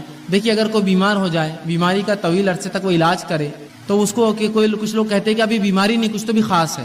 دیکھیے سب سے پہلی چیز تو یہ ہو سکتا ہے بیماری اس کی اتنی لمبی ہو کہ اس کا علاج نہ ہو سک رہا ہو. ہر بار ہر چیز کو جادو پر ڈالنا درست نہیں، اس لیے بار بار کہتا ہوں اس امت کا مسئلہ یہ ہے، ایک چھینک بھی آ گئی کرنی دکھ رہی تم پر، چھینک آ گئی تم کو، تھوڑے سے برتن گھر سے چوری ہو گئے، ہاں کرنی دکھ رہی، سامان اڑ جا رہا، ایک آدھ بار کچھ پیسے چوری ہو گئے، یہ بھی کرنی ہے، جن اٹھا کے لے جا رہے. مطلب ہر کام کو تقدیر اور اللہ کی مشیت مرضی تو کچھ ہے ہی نہیں، ہر چیز جادو پر ڈال دی اٹھا کر. بیمار ہو رہے جادو ہوا، تجارت بڑھ گئی جادو ہوا، کام کاج میں دل نہیں لگ رہا جادو ہو گیا، پڑھائی میں دل نہیں لگ رہا جادو ہو گیا، فلاں ہو گیا، ہر چیز بس جادو جادو. ہر چیز جادو سے نہیں ہو سکتی بھائی. ہو سکتا ہے کہ کیوں تو جن اور شیاطین یہ کر سکتے، قدرت رکھتے ہیں کہ انسانوں کو بیمار کر سکتے ہیں، تب اس شکل میں. اسی لیے میں نے پہلے کہہ دیا اللہ کے ذکر کے ساتھ دوا کیجئے، تو اگر جادو کا اثر ہے تو خود کم ہو جائیں گے اللہ کے ذکر سے، جسمانی بیماری ہے تو بھی اللہ کے ذکر سے کم ہو جائیں گی، اور پھر میڈیسن اس کو ڈبل ایڈ کر دیں گی، زیادہ فائدہ مند کر دیں گے. ٹھیک ہے، لیکن ہر بیماری کا معاملہ علاج جادو سے نہیں ہوتا، اور اگر جادو ہے بھی تو علاج کتاب و سنت سے ہوں گا، نہ کہ تعویذات کے ذریعے. نبی اکرم صلی اللہ علیہ وسلم وضاحت کر دی من علق تمیمۃ فقد اشرک، جس نے تعویذ لڑکا اس نے شرک کیا. آئیے قرآنی علاج کے لیے ایک بہت بہترین کتاب ہے علامہ عبد الوحید عبدالسلام بالی صاحب کی، جادو کا علاج. آپ وہ لے لیں، ہر زبان میں ماشاءاللہ ہندی انگلش اردو میں آ چکی ہے، آپ لے لیں، اس میں خود آپ علاج کر سکتے ہیں. رہا معاملہ مرض بڑھ جائے تو پھر کسی مالج کے پاس جائے، لیکن پہلے یقین کر لے کہ وہ جادو ہے یا نہ ہے. بس ہر کوئی چیز دھکے پہ آپ کہتے ہیں جادو ہے، فلاں ہو گیا جادو، چھینک آ گئی جادو ہے، فلاں. ہر چیز جادو نہیں ہوتی، اللہ کی مرضی بھی ہوتی ہے، مشیت ہوتی ہے. اس کے بعد اگر بیماری رہتی ہے تو آپ یہ علاج امکان ہو سکتا ہے جادو کا آپ کر سکتے ہیں، اس میں بہرحال کوئی حرج نہیں ہوگا انشاءاللہ. بھائی نے ایک سوال کیا کہ اگر کسی کو آرتھرائٹس ہے، ہڈیوں کا جو مسئلہ ہوتا ہے، پیر میں تکلیف، جوڑوں میں تکلیف، تو اس کو کھیکڑے کھانے کا بولتے ہیں، تو وہ کہاں تک درست ہے؟ دیکھیے میں یہ تو نہیں جانتا ہوں کہ اس میں شفا ہے یا نہیں ہے، مطلب وہ کھانے سے فائدہ ہوتا ہے یا نہیں ہوتا، میں نہیں جانتا ہوں، لیکن یہ بات تو درست ہے کہ وہ کھایا جا سکتا ہے جو آپ نے سوال کیا. بہت سے لوگ جو ہے یہ جانتے نہیں اس مسئلے کو. دیکھیے سمندری جو جانور ہیں، جس بھی جانور کی نسبت سمندر اور پانی سے ہو، جس کے بغیر اس کا تصور محال ہو، وہ تمام جانور ہمارے لیے حلال ہے کھانا. ہاں جو ریگستانی کھیکڑے ہوتے ہیں، جو سمندر پانی میں رہتے ہی نہیں، وہ ریگستان میں بل بناتے ہیں اور مٹی میں رہتے ہیں، وہ تو آپ نہیں کھا سکتے. لیکن یہ کھیکڑا جو ہوتا ہے اس کی نسبت بغیر پانی کی نہیں ہوتی ہے. ہاں یہ زمین پہ رہ سکتا ہے لیکن اس کی اصل نسبت پانی ہے، پانی نہ ہو تو زمین پہ مر جائیں گے تھوڑے دن میں، سمجھ رہے آپ بات کو. تو یہ آپ کھا سکتے ہیں۔ سمندر کے تمام جانور ہمارے لیے حلال ہے جن کی نسبت سمندر سے ہو، سوائے ایک کے جس کے تعلق سے حدیث میں وضاحت ہے، کہا مینڈک حلال نہیں ہے۔ نبی اکرم صلی اللہ علیہ وسلم نے کسی نے پوچھا اللہ کے رسول مینڈک سے کیا علاج کروں؟ تو کہا مینڈک سے علاج مت کر، یہ حلال نہیں ہے۔ تو مینڈک چھوڑ کر باقی تمام جانور جن کی نسبت پانی ہے، پانی سے تعلق ہے، آپ ان کا استعمال کر سکتے ہیں، چاہے دواؤں کی شکل میں چاہے کھانے کی شکل میں۔ لیکن لوگ بڑے عجیب عجیب باتیں کرتے ہیں، کھیکڑے کو بولے وہ کاٹنے کے لیے وہ ہوتے ہیں تو لہٰذا اس کا کھانا درست نہیں ہے، فلاں یاد رکھے ایسا کچھ نہیں۔ جو بھی جانور کی نسبت پانی سے بالکل آپ کھا سکتے، چونکہ بغیر جو ریگستانی کھیکڑے ہیں وہ نہیں کھا سکتے اس لیے کہ اس کی نسبت پانی سے نہیں ہے، لیکن وہ کھیکڑے جن کی نسبت پانی سے، پانی میں رہتے ہیں، پھر چاہے عام کھانے میں کھائے یا جو ہے آپ دوا کے طور پہ کھائے، اگر فائدہ ہے تو بالکل آپ کھا سکتے ہیں انشاءاللہ عزیز، اس میں کوئی حرج نہیں ہوگا۔ میری ایک بہن ہے جس کی شادی کو کئی سال ہو گئے پر اولاد نہیں ہوئی، اس کے سسرال والے اس کو مولانا بابا کے پاس لے جاتے، ہم بولے ان سے مت مانگو تو بولتے ہیں کہ اللہ تو نہیں دے رہا، وہ بولتے تم کوئی سلوشن لاؤ، اللہ تعالیٰ نہیں دے رہا، اب تم کوئی سلوشن لاؤ، ہم کیا بولے؟ کسی نے اچھا ایک سوال کیا۔ دیکھیے اللہ رب العزت نے قرآن میں اس چیز کی وضاحت کر دی، اللہ جس کو چاہتا ہے لڑکے دیتا ہے، جس کو چاہتا ہے لڑکیاں دیتا ہے، جس کو چاہتا ہے دونوں دیتا ہے، جس کو چاہتا ہے کچھ بھی نہیں دیتا ہے، یہ اس کی مرضی ہے۔ مال نعمت ہے، جس کو چاہتا ہے دیتا ہے نہیں دیتا ہے، صحت نعمت ہے، جس کو چاہتا ہے دیتا نہیں دیتا، اولاد نعمت ہے، جس کو چاہتا ہے دیتا نہیں دیتا، بینائی نعمت ہے، جس کو چاہتا ہے دیتا نہیں دیتا ہے، ہاتھ پیر نعمت ہے، جس کو چاہتا نہیں دیتا ہے، جس کو نہیں دیتا ہے، اس کی مرضی۔ تو اولاد جس کو چاہیں گا دیں گا، جس کو نہیں۔ لیکن اس کے لیے دیکھیں طبی طور سے، میڈیسن کے طور پر جو علاجات ہو سکتے ہیں، جو جائز ہے شریعت میں، آپ کروا سکتے ہیں۔ وہ تمام چیزیں جو شریعت میں جائز ہے وہ آپ بالکل کروا سکتے ہیں کہ اگر ماں کے پیٹ میں اولاد وجود میں نہیں آ رہی ہے تو آپ ٹیسٹ ٹیوب کے ذریعے اس کو وجود میں لا کر پھر ماں کے رحم میں ڈال سکتے ہیں، جس کے اندر نطفہ باپ کا اور ماں کا ہی ہو، یاد رکھیے کسی اور کا نہ لیا جائیں گے، اسپرم بینک سے ادھار نہیں لیں گے، اسی کا ہو، اس باپ کا جو ہے منی ہو اور اس کا انڈا ہو، ان دونوں کو اگر ٹیسٹ ٹیوب میں ملا کر ماں کے رحم میں ڈالا جاتا ہے، کبھی ہوتا ہے انسان کے وجود میں نہیں، یہ کیا جا سکتا ہے، یا دیگر وہ تمام حلال ذرائع جن کے ذریعے یہ ہو سکتا ہے وہ کروا سکتے ہیں۔ لیکن لوگ کیا کرتے ہیں، جب یہ معاملہ ہوتا ہے یہ بھی کروا لیا نہیں ہوا تو بولتے ہیں اب اللہ تو نہیں دے رہا، کچھ سلوشن نکالنا پڑے گا۔ جب اللہ نہیں دے رہا تو کون دے گا آپ کو؟ پھر اب اللہ نے طے کر لیا نہیں دینا ہے، اللہ جس کو چاہتا ہے لڑکے دیتا ہے، جس کو چاہتا ہے لڑکے، جس کو چاہتا ہے دونوں دیتا ہے، جس کو چاہتا ہے کچھ بھی نہیں دیتا ہے، تو یہ سمجھ لیجیے آپ کو اللہ نے نہیں دینا چاہا۔ لیکن اس کے لیے آپ شرک کریں، بدعت کریں، خرافات کریں، غیر اللہ سے مانگے۔ محمد بن عبد الوہاب رحمۃ اللہ علیہ ان کے زمانے میں یوں ہوا کہ مکہ میں ایک جھاڑ تھا، شرک اور بدعت بہرحال بہت عام ہو چکی تھی، ایک جھاڑ تھا جس پر آ کر عورتیں اپنا پیٹ ملتی تھی، جس سے یہ ان کو امید تھی کہ اس سے اولاد پیدا ہوں گی۔ جب انہوں نے اپنی ایک تحریک چلائی، تحریک کے بعد جو آل سعود نے ان کی مدد کی اور بہرحال یہ تحریک ایک سیاسی تحریک بنی، مذہبی تحریک سے پھر اس کے بعد انہوں نے ان تمام بدعت اور خرافات کو علاقے سے ختم کیا، لیکن لوگ تو بہرحال اسی عقیدے کے تھے، تو کوئی جا رہا نہیں تھا اس جھاڑ کے قریب۔ محمد بن عبد الوہاب رحمۃ اللہ جب پتہ چلا اس جھاڑ کے ساتھ لوگ شرک کرتے تھے، آپ نے کلہاڑی لی، آگے بڑھ کے پہلے اس جھاڑ کو توڑا، کہا یہ سب شرک ہے۔ تو ایسے بہت سے شرک ہوتے ہیں، جھاڑوں سے، پتھروں سے، جانوروں سے اور پتہ نہیں کیا کیا، جس سے اولاد دیتے ہیں نا۔ بہرحال اگر وہ کہتے ہیں اس کا کیا حل ہے تو حل یہ ہے کہ آپ صبر کرے، بولنا اللہ سے دعا کرے، اللہ آج نہیں کل، اور ایسا بہت سی مرتبہ ہوتا ہے 2 3 4 سال اولاد نہیں ہوتی اور اس کے بعد اولاد ہوتی ہے، 10 سال بعد ہوئی، 15 سال بعد ہوئی۔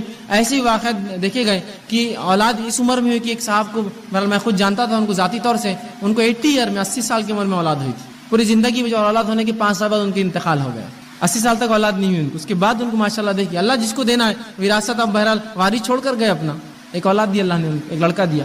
تو ایسا ہوتا ہے۔ ابراہیم علیہ السلام کا واقعہ اللہ نے بیان کیا، ابراہیم علیہ السلام کو اولاد نہیں تھی۔ زکریا علیہ السلام کا واقعہ بیان کیا، زکریا علیہ السلام کو اولاد نہیں تھی۔ یہ اللہ کے نبی اپنے لیے اولاد نہ پیدا کر سکے تو ان کے امتی کہاں سے اولاد دیں گے کسی کو؟ یہ انبیاء خود پیدا نہیں کر سکے اپنی نفس کے لیے اولاد، تو ان کے امتی یہ بابا لوگ کیا اولاد دیں؟ تو سیدھی سی بات ہے، اولاد اللہ دیتا ہے جس کو چاہتا ہے، چاہے نیک ہو، متقی ہو یا بد ہو، چاہتا ہے دیتا ہے، چاہتا نہیں دیتا ہے۔ ابراہیم علیہ السلام یہ امام الانبیاء ہے لیکن اولاد نہیں تھی، آخر وقت میں اللہ نے ان کو اولاد دی۔ تو یہ آزمائش ہوتی ہے، آپ صبر کریں اور جو کچھ علاج ہو سکتا کریے، اللہ رب العزت انشاءاللہ حل کریں گا۔ لیکن بہرحال اگر اللہ نہیں دینا چاہتا تو پھر کوئی اولاد نہیں دے سکتا، اللہ ہی ایک واحد ذریعہ ہر نعمت کی عطا کرنے کا۔ جی السلام علیکم، آپ کو 2 سوال کرنا ہے۔ ایک سوال، جی بھائی نے سوال کیا کہ اگر کوئی شخص کے مرنے کی حالت قریب ہو اور اگر نماز پڑھنا ہے تو کیسے پڑھے؟ تو دیکھیے ایسا شخص جو مرنے کے قریب ہو نماز پڑھنا چاہے تو ہو سکے تو وہ خود اٹھ کر وضو کرے، خود وضو کرنے کی طاقت نہ ہو تو آپ ایسے شخص کو وضو کروائے، وضو کرنے کی حالت نہ ہو تو تیمم کروایا جائے اس کو. تیمم تو بہرحال کسی بھی حالت میں کرا سکتے مٹی کے ذریعے. تیمم کروایا جائے اور اس کے بعد وہ نماز پڑھے. کھڑے ہو کر پڑھ سکتا ہے تو پڑھے، کھڑے رہ کے طاقت نہیں تو لیٹ کر پڑھے، لیٹ کر بھی بیٹھ کر پڑھے، بیٹھ کر طاقت نہیں تو لیٹ کر پڑھے، اور لیٹ کر بھی اعضاء ہلانے کی طاقت نہیں ہے کہ اس کا صرف ذہن کام کرتا ہے، ہاتھ پیر نہیں کام کرتے، تو اشاروں میں اپنے ذہن میں پڑھے. یہ بھی نماز اللہ انشاءاللہ عزیز قبول کرتا ہے. تو لہٰذا ایسا شخص جو بیمار ہو نماز پڑھنا چاہتا ہے تو آپ وضو کروائے. اور یاد رکھیے اگر اس کا پیشاب پیخانہ خود نکل جا رہا ہے، جو خود طہارت نہیں لے سکتا ہے، تو بھی کوئی حرج نہیں ہے، اس کا وضو کر سکتے کروائے. وضو کی بھی طاقت نہیں، تیمم کروائے، اس کے اس پیشاب پیخانے سے کوئی فرق نہیں پڑے گا. یاد رکھیے اس لیے کہ وہ بیمار ہے اور وہ تھیلی میں جمع ہوتے رہتا ہے. وہ وضو کرائے، وضو نہیں کر تیمم کروائے. تیمم کے بعد اٹھ سکتا ہے اٹھے، نہیں اٹھ سکتا بیٹھے، نہیں بیٹھ سکتا لیٹے، نہیں لیٹ سکتا اشاروں میں پڑھے. بالکل وہ ایسی نماز پڑھ سکتا ہے، اس میں کوئی نہیں، جیسا اس سے آرام ہو اس کے اعتبار سے وہ نماز پڑھے. پلیگ کی بیماری جو پھیلتی ہے، ٹرانسمٹ ہوتی ہے، یہ بیماری یا وبا جہاں پھیل جائے تو یہ احکام ہے جو شخص اس شہر میں ہو باہر نہ جائے اور دوسرا اس شہر کے لوگ اس شہر میں نہ جائے. اس میں کیا حکمت ہو سکتی ہے؟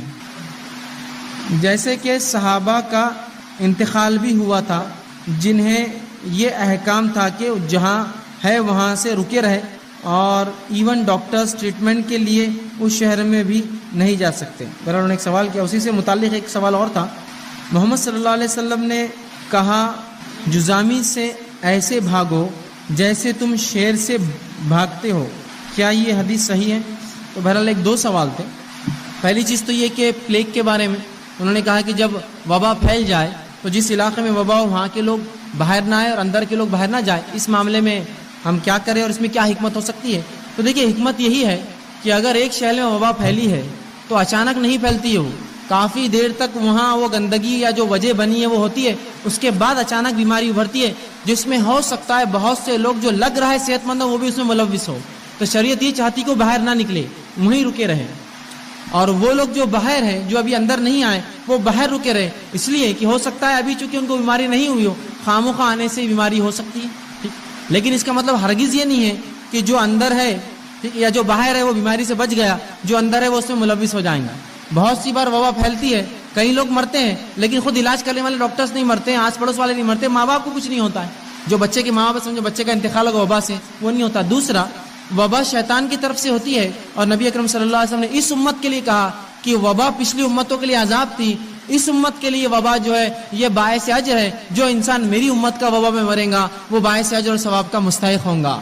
وبا پچھلی امتوں کے لیے یہ سزا تھی، اس امت کے لیے جزا ہے، بدلہ ملتا ہے. تو لہٰذا کوئی مسلمان اگر وبا میں مرتا ہے تو اس کو اجر ملتا ہے، اور جو اندر ہے وہ اندر رہے تاکہ بیماری باہر نہ پھیلے، جو باہر ہے وہ اندر نہ جائے تاکہ خاموخواہ جو ہے وہ بیماری وہ نہ ہو. لیکن اس کا قطعاً مطلب یہ نہیں کہ اندر والے بیمار ہو جائیں گے، باہر والے کبھی نہیں ہوں گے. اللہ جس کو چاہتا ہے جہاں چاہتا ہے بیماری بہرحال دے سکتا ہے. حکمت یہ ہے کہ لوگ خاموخواہ اپنے نفسوں پر ظلم نہ کرے، وہاں جا کر احتیاط ضروری ہے. بس احتیاطی پہلو بتانا ہے مقصد.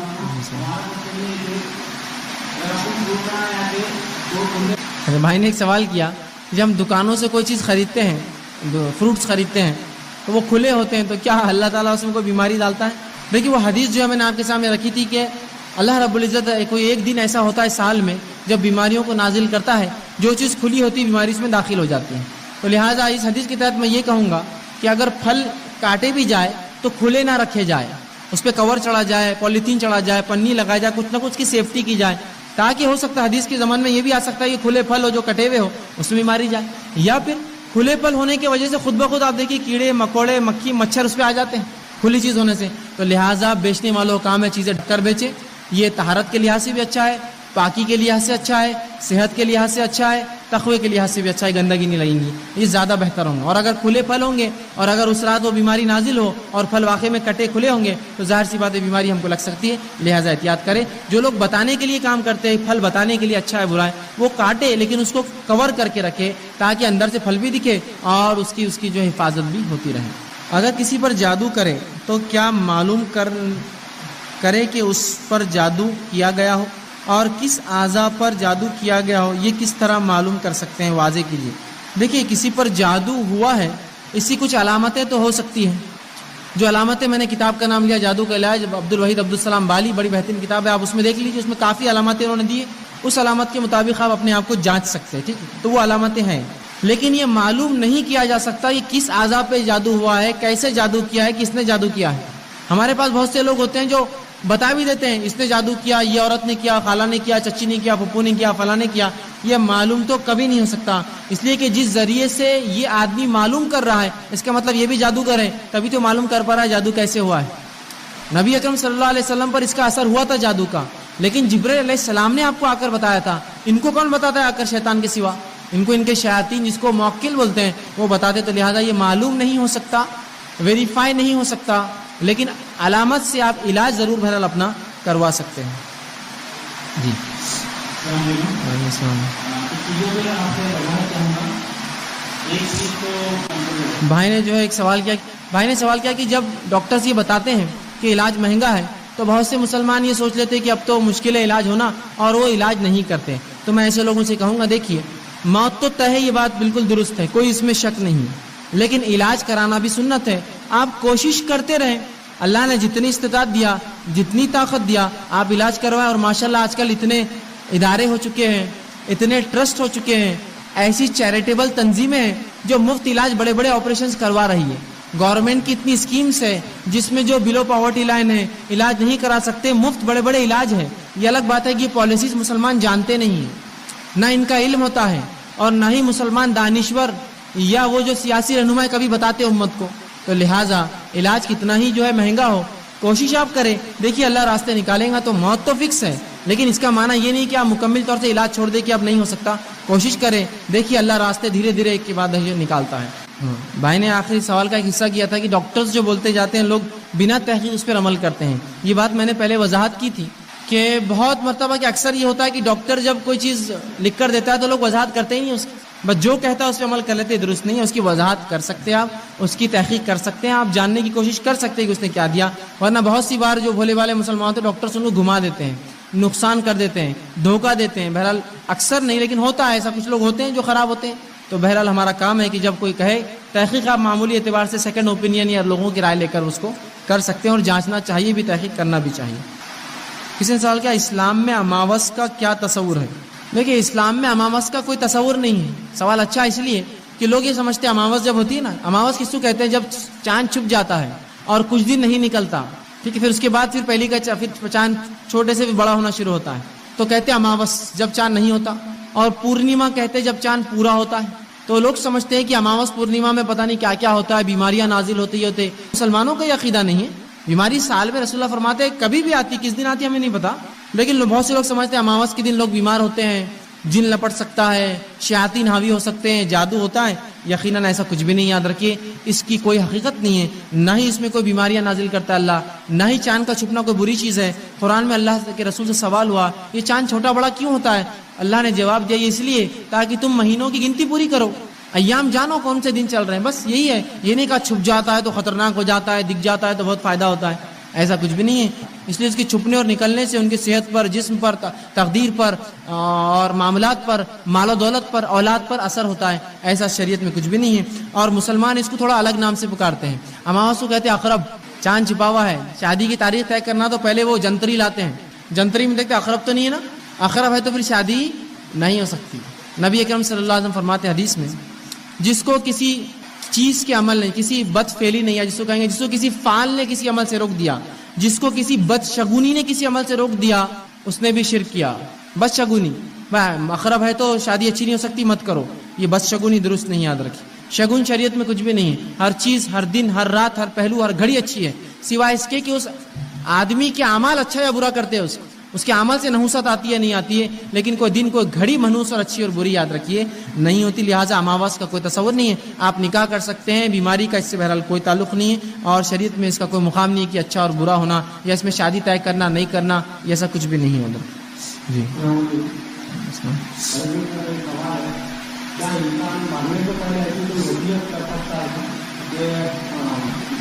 بھائی نے ایک سوال کیا کہ جب آدمی مرتا ہے تو کیا وہ وصیت کر سکتا ہے کہ مرنے سے پہلے کہ کچھ میرے آرگن جسم کے حصے میرے مرنے کے بعد بیچ دو جس سے تم کو فائدہ ہو, یا کچھ چیز ڈونیٹ کر سکتا ہے, جیسے آنکھیں انہوں نے مثال کے طور پہ کہا.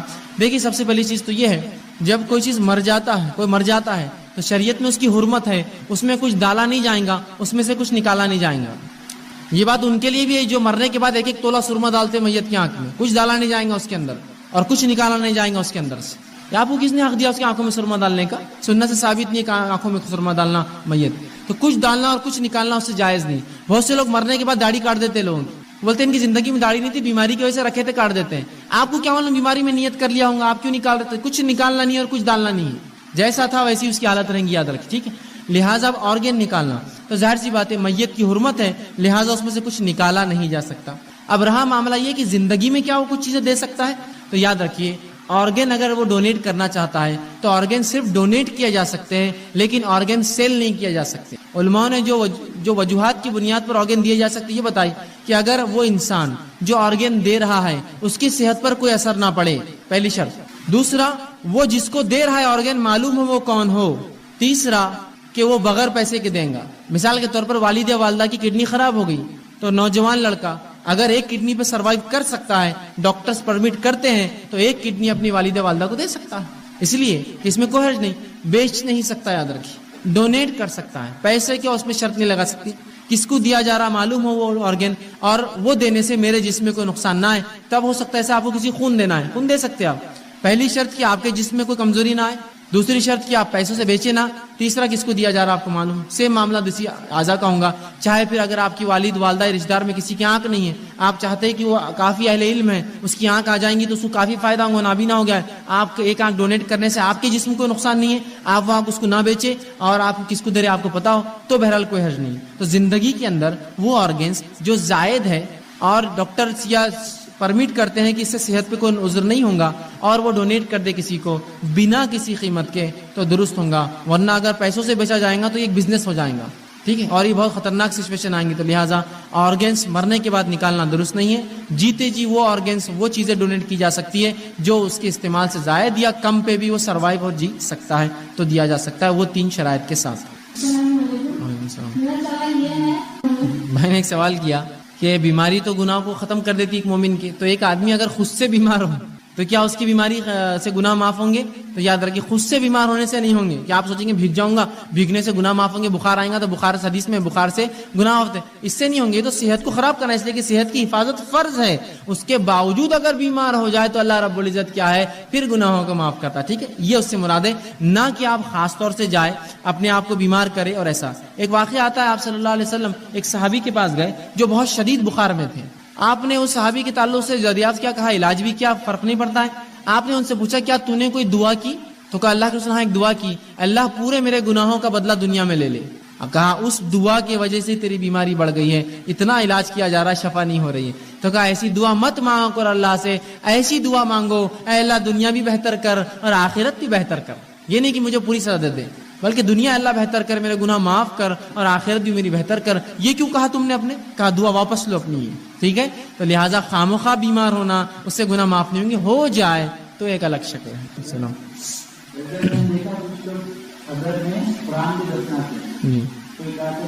بھائی نے ایک سوال کیا کہ لوگ خبر میں قرآن دفنا دے، کہاں تک درست ہے؟ دیکھیے خبر میں قرآن دفنانے سے کوئی فائدہ نہیں جس نے زندگی میں قرآن پر عمل نہیں کیا، اور یہ قرآن کی بے حرمتی ہے. یاد رکھیے اللہ کا کلام اس لیے آیا کہ آپ اس کو خبروں میں دفنائے، پایوں کے نیچے ڈالے. گھروں کنسٹرکشن میں لوگ قرآن رکھتے ہیں. میں کہتا ہوں اللہ ایسے گھروں کو برباد کرے جس میں اللہ کی کتاب کی ایسی بے حرمتی ہوں گی، جس میں نالی کا پانی، بارش کا پانی، کیا کیا اندر جا سکتا ہے بعد میں پایوں کے اندر. قرآن کی بے حرمتی، یاد رکھیے قرآن کے ساتھ یہ سلوک کرنا، نہ اسے خبروں میں دفنایا جائے گا، نہ اسے گھروں کے پائے میں رکھا جائے گا. بلکہ لوگ تو ایسی ایسی حرکتیں کرتے. ایک صاحب بتائیں لگے بیچارے وہ مستری تھے، کسی کے گھر کا کام کر رہے تھے اور اچانک بیچ میں چھوڑ دیا. میں نے کہا کیوں چھوڑ دیا؟ تو کہا پہلے تو مجھے کام کو لگائے اور بولے کہ گھر کے ہر کونے میں ایک قرآنی آیت لگے اور بولے اس کو اندر رکھ کے اس پہ پلاسٹر کرنا. اتنا مشکل جاتا تھا. بولے وہ آیت چونکہ بیچ میں آیت تھی اور اینٹ کر پہ وہ سیمنٹ چپکتا ہی نہیں تھا، لگا دیا. بولے میں نے پھر بھی چلو اب کیا کرتے، اب کام ہے اپن کر دیا. بولے میں نے پھر چھوڑ کیوں دیے؟ کہا بعد میں آ کے بول رہے غلطی سے لگ گئے تھے. بولا پورے نکالو. اب کہاں کھود کے نکالو؟ بولے میں نے سب ڈال دیا بولے اندر. یہ کوئی بات ہوئی کہ نہیں؟ بولے غلط سمت میں لگ گئے، بولے اس سے الٹا اثر ہوگا. یاد رکھیے اللہ کی کتاب اس لیے نہیں آئی کہ آپ اس کو دھوئے، کھائے، پیے، جلائے، لکھ کر صاف کر کے پیے، دفنائے، قبروں میں رکھے، میت پہ رکھے، عورتوں کو یا ہونے والی لڑکیوں کو جو ہے شادی شدہ ان کو گزارے، یا اس طرح کے یا خصمیں کھانے کے لیے نہیں آئی. اللہ کی کتاب ہدایت پڑھ کر عمل کرنے، اور جس نے پڑھ کر عمل کیا اس کو کیا ضرورت قرآن کی خبر میں؟ اس کا تو معاملہ نور اور منور والا ہوگا، نیکو والا ہوگا. اور جس نے زندگی میں نہیں پڑھا تو آپ 1000 قرآن رکھے بلکہ قرآنوں میں دفنائیں، کوئی قرآن اس کو فائدہ نہیں دینے والے، تو لہٰذا یہ قرآن کی بے حرمتی ہے کہ میت کے ساتھ اسے دفنایا جائے۔ اس نے سوال کیا گوبری کانیاں جو آتی ہے ڈاکٹر کا کہنا ہوتا ہے کہ یہ متعدی تو اس کے بارے میں ہم کیا کریں؟ دیکھیے میں نے آپ کو بتا دیا کوئی بیماری متعدی نہیں ہوتی اس عقیدے کے مطابق کہ خود بخود دوسروں کو نہیں لگ سکتی، احتیاط ضروری ہے۔ اگر ڈاکٹر کہہ رہے کہ یہ بیماریاں متعدی بچوں کو لگ سکتی ہے احتیاط کیجیے، لیکن پوری احتیاط کے بعد بھی اگر کسی بچے کو ہو جاتا آپ یہ نہیں بولیں گے اس کو لگی، آپ یہ کہیں گے اللہ نے اس کو بھی دی، اللہ نے اس کو بھی دی۔ سمجھ رہے ہیں بات کو؟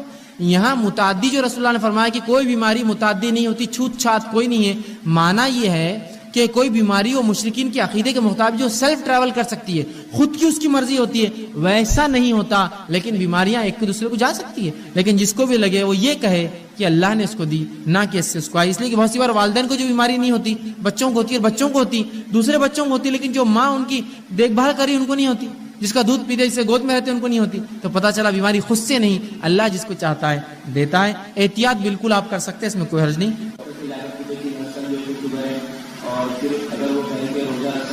بھائی نے ایک سوال کیا کہ جیسا میں نے شوگر کے بارے میں بتایا، ان کی والدہ کو شوگر تھی، پہلے دن روزہ رکھا، کافی بیمار ہو گئی، انہوں نے اپنے علم کے مطابق کہہ دیا کہ آپ روزے مت رکھیے، آپ کو تکلیف ہے، تو اس معاملے میں کیا ہوں گا؟ جبکہ ڈاکٹر سے بھی نہیں پوچھا اور کسی عالم سے بات بھی نہیں کی۔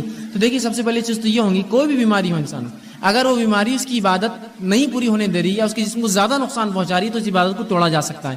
جیسے کہ نماز میں انسان کھڑا اتنے زور سے چکر آ جائے کہ کھڑے رہنا نقصان دہ، گر جائے گا، گرنے سے سر پھوٹ سکتا ہے، ہاتھ ٹوٹ سکتا ہے، پیر ٹوٹ سکتا ہے، لہٰذا وہ نماز توڑ کے بیٹھ سکتا ہے، اس لیے کہ اب اس پر اپنی صحت فرض ہوگی، عبادت بعد میں۔ اسی طرح اگر کسی نے شوگر میں روزہ رکھ لیا کہ چلو دیکھتے ہیں اور تکلیف بڑھ گئی تو وہ روزہ بالکل توڑ سکتا ہے، کوئی حرج نہیں۔ رہا سوال اس کا کہ اب کیا کریں، ہم نے چونکہ کسی سے رجوع نہیں کیا، تو اگر واقع میں پچھلے سالوں کے ایسے ایکسپیرینس تھے آپ کے کہ روزہ رکھنے سے بہت سخت ان کی بیماری ہو جاتی ہے، اس بنیاد پہ آپ نے چھوڑا دیا تو کوئی حرج نہیں، لیکن اب یہ کرے کہ ایک ڈاکٹر سے کنسلٹ کرے، کیا ایک خاتون 10 گھنٹے 12 گھنٹے یا 14 گھنٹے کا روزہ رکھ سکتی ہے؟ اگر وہ کہے کہ ممکن نہیں ہے ان کی صحت کے اعتبار سے، یا انسولین لیتے ہیں تو پھر تو بالکل ناممکن سچویشن ہے، تو بہرحال پھر آپ عالم سے رجوع کریں اور بتائیے ایسا مسئلہ ہے، اور یقیناً اس کا حل یہی ہے کہ پھر وہ روزے نہ رکھے، ہر روزے کے بدلے ایک مسکین کو کفارہ دے دے، یہ کافی ہے، لیکن ڈاکٹر سے آپ کنسلٹ کریں۔ ہو سکتا ہے وہ شوگر کے نہ ہوتے ہوئے کسی اور وجہ سے وہ ایک بار کر لے تاکہ ہمارے پاس پکچر واضح ہو جائے، تو ایک عبادت چھوڑنے کا مسئلہ ہے، اس کے بعد چھوڑنے میں انشاءاللہ ہر روزے کے بدلے کفارہ دے دے، انشاءاللہ وہ زیادہ بہتر ہے۔ جی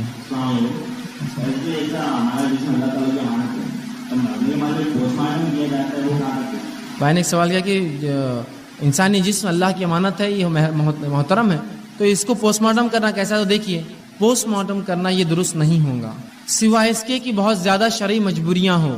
اس میں فتاوے موجود ہے، علماء کے احکامات مطلب انہوں نے جو فتاوے دیے موجود ہیں، اشد ضرورت کہ کسی نے کسی کا خط لکھا ہوا لگتا ہے اور اگر پوسٹ مارٹم کے ذریعے کچھ اعضاء نکال کر پتہ کر سکتے ہیں کہ واقعے میں کیا ہے تب تو الگ ہے، تاکہ خاطی کو سزا دی جائے، اگلے بار وہ ایسی غلطی نہ کرے، لیکن عام حالت میں کہوں گا اس سے اجتناب کرنا ہی بہتر ہے۔ انسانی جسم محترم ہوتا ہے، جیسا ہے ویسی جانا چاہیے، تو احتیاط کرے۔ اگر ہو سکتا ہے کسی ذریعے سے آپ اس کا پوسٹ مارٹم ٹال کر اس کی لاش نکال لے اور دفنا دے، یہ بہت زیادہ خیر اور بہتر ہوں اس شخص کے لیے، لیکن پھر بھی اگر ایمان والا تھا، اچھا عقیدے والا تھا، تو اس سے کوئی بہت بڑا فرق نہیں پڑے گا، لیکن احتیاط تو اپنی جگہ ضروری ہے کہ ہم ایسے پوسٹ مارٹم سے احتیاط کریں، اس سے بچے، سوائے شرعی عذر کے ایسا کام ہم بالکل نہ کریں، وہ زیادہ بہتر ہے۔ سوال یہ ہے کہ کیا وہ لوگ جو لا الہ الا اللہ مرتے وقت پڑھتے تو کیا صرف نیک لوگوں سے لا الہ نکلتا ہے، یا وہ لوگ بھی جو دنیا میں کوئی برے اعمال کرتے ہیں ان سے بھی نکل سکتا ہے، یا وہ صرف جو جنتی عمل کرتے ہیں ان سے؟ دیکھیے مرتے وقت کس کے منہ سے لا الہ الا اللہ نکلے ہم نہیں جانتے، اللہ سے دعا گو ہمیشہ رہے کہ خاتمہ اسی پر ہو سکتا ہے کہ انسان پوری زندگی برے کام کرے، بیماری ہو آخری وقت میں توبہ کا موقع مل جائے، رب سے توبہ کر لے سچی اس بیماری کے اندر، اور اس کے منہ سے کلمہ نکل جائے اور پاک اور صاف ہو کر دنیا سے چلا جائے۔ اس لیے کہا جاتا ہے کسی کی موت جب تک آپ نے نہیں دیکھی اس کے عقیدے پر، اس کے ایمان پر ٹپنی مت دیجیے کہ ایسا مرا ہوں گا فلاں مرا ہوں، نہیں، ہم نہیں جانتے۔ ہو سکتا ہے ایک پرلے درجے کا کافر ہو، اپنے موت کے آخر وقت میں ایمان لا چکا ہو، اور جب مرا ہو اللہ کے پاس تو اس کے درجے ہم سے اونچے ہوتا ہے اس، تو لہٰذا یہ ہر اس شخص سے اللہ نکلوا سکتا ہے کلمہ جس سے وہ چاہتا ہے۔ ہم ہمیشہ زندگی میں دعا گو رہے اکثر ہی، لیکن اس کا مطلب یہ نہیں کہ ارے کچھ بھی عمل کرو، اس کا مطلب آخر وقت میں اللہ ہوگا، نہیں۔ اکثر جو انسان جس طریقے پہ زندگی گزارتا ہے عموماً دیکھا گیا وہی الفاظ اس کے منہ سے نکلتے ہیں، تو ہم ہمیشہ کوشش کریں اللہ کا ذکر اذکار کرتے رہے، نیک بنتے رہے، ہو سکتا ہے اس نیکی کی وجہ سے اللہ نکال دے، لیکن یہ بھی ہو سکتا ہے کہ کوئی بد آدمی رہا ہو، سچی توبہ کیا ہو، اللہ قبول کر لے اور اس کو بھی آخری وقت میں جو منہ سے لا الہ الا اللہ نکل جائے۔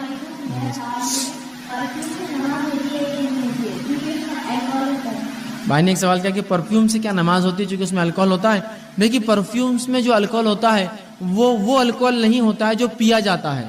آئسومرس ہوتے ہیں، الکوہل کے ٹائپس ہوتے ہیں، ٹھیک ہے، آئسو پروپیل، آئسو ایتھیل، آئسو میتھل، اس کے آئسومرس ہوتے ہیں. لہٰذا وہ شراب نہیں ہوتے، وہ الکوہل نہیں ہوتا جو پیا جاتا ہے. یہ کیمیکل فارمولا ہوتا ہے، کوئی اسے پیے گا تو اس کی زبان وبان سب گل جائیں گی، سڑ جائیں گی، کیونکہ وہ بہت تیز ہوتا ہے، ٹھیک ہے، اور وہ کیمیکل ہوتا ہے. تو چونکہ پرفیوم سے وہ کیمیکل والا الکوہل ہوتا ہے، لہٰذا اس کے استعمال میں انشاءاللہ عزیز کوئی حرج نہیں ہوگا، ٹھیک ہے، چونکہ وہ پینے والا نہیں ہوتا ہے. کسی نے انٹرنیٹ کے ذریعے ایک سوال کیا کیا انسولین لینا حرام ہے حلال؟ تو بہرحال میں سمجھتا ہوں انسولین میں ایسی کوئی چیز تو نہیں ہے کہ جو حرام کرے اس چیز کو، لہٰذا اس میں اگر جائز اشیاء آتا ہے جو انسانی جسم کو مدد کرتے ہیں، تقویت دیتے ہیں اس کے کھانے کے ختم کرنے میں اور شوگر کے لیول کو کم کرنے میں، جو کہ اس کا جسم نہیں پیدا کر پاتا، تو بہرحال میں سمجھتا ہوں لینے میں اس کے لیے بہرحال کوئی حرج نہیں. میں نے ایک سوال کیا کہ کوئی شخص ہو، کوئی بچہ ہو جس کو سنے بھی نہیں آتا اور دکھتا بھی نہیں ہو، دونوں چیزیں ہیں، اس کو سنے بھی نہیں آتا اور اس کو دکھتا بھی نہیں ہے کہ وہ کیا مطلب بول رہا ہے. لوگوں کو کھڑے رہنے دو، سوال کرنے والے کھڑے رہنے، سوال کرنے والے کھڑے رہنے. جو شخص جو ہے بچہ ہے جس کو سنے بھی نہیں آتا اور دکھتا بھی نہیں، ایسا شخص نماز پڑھنا چاہتا ہے تو بھی ظاہر سی بات ہے دکھتا بھی نہیں اس کو اور سنے نہیں آتا، تو نہ اس میں نماز سیکھ سکتا ہے، نہ اس نے کبھی کسی کو دیکھا ہوگا کہ نماز کیسی پڑھی جاتی ہے، تو کیا ایسا شخص جنتی ہوگا؟ تو دیکھیے ایسے لوگ جو گونگے اور بہرے ہو پیدائش، نابینا بھی ہو سکتا ہے اس میں، لیکن کیونکہ کبھی کبھار ہوتا ہے کہ نابینا سنتا اور بولتا ہے، دیکھ نہیں سکتا، تو اب اس میں یہ بھی شامل کر سکتے ہیں گونگا اور بہرا ہو جو کبھی سن نہیں سکا، جس سے عمل نہیں کر پائے گا، دیکھ نہیں سکا، یا اندھا ہو جو دیکھ نہیں سکا اور بہرا اور گونگا بھی ہو جس سے عمل دیکھ نہیں سکا. اور عموماً جو لوگ سن نہیں سکتے بول بھی نہیں پاتے ہیں، اس لیے کہ سنے نہیں آتا تو کبھی بولنا بھی نہیں سیکھتے ہوں، تو عموماً بہرے لوگ گونگے بھی ہوتے ہیں. کبھی کبھار گونگے جو بہرے نہیں ہوتے کچھ نہ کچھ بول لیتے، لیکن جو بہرے ہوتے ہیں وہ گونگے بھی ہوتے ہیں، اس لیے کبھی سنتے نہیں تو بولتے بھی نہیں. ایسے لوگ. اسی طرح وہ بوڑھا جو اتنے بڑھاپے میں انتقال کرا ہو کہ جب اسلام آیا تو اس کی عقل ماری گئی ہو، اس کو کچھ سمجھ میں نہیں آتا تھا، تب اسلام آیا وہاں. اسی طرح وہ لوگ جو قوم جو ہے گزر گئی جس تک کوئی ڈرانے والا آیا ہی نہیں، کبھی اصحاب فطرہ کہتے ہیں، ایسی قوم جس تک کوئی ڈرانے والا کبھی آیا ہی نہیں.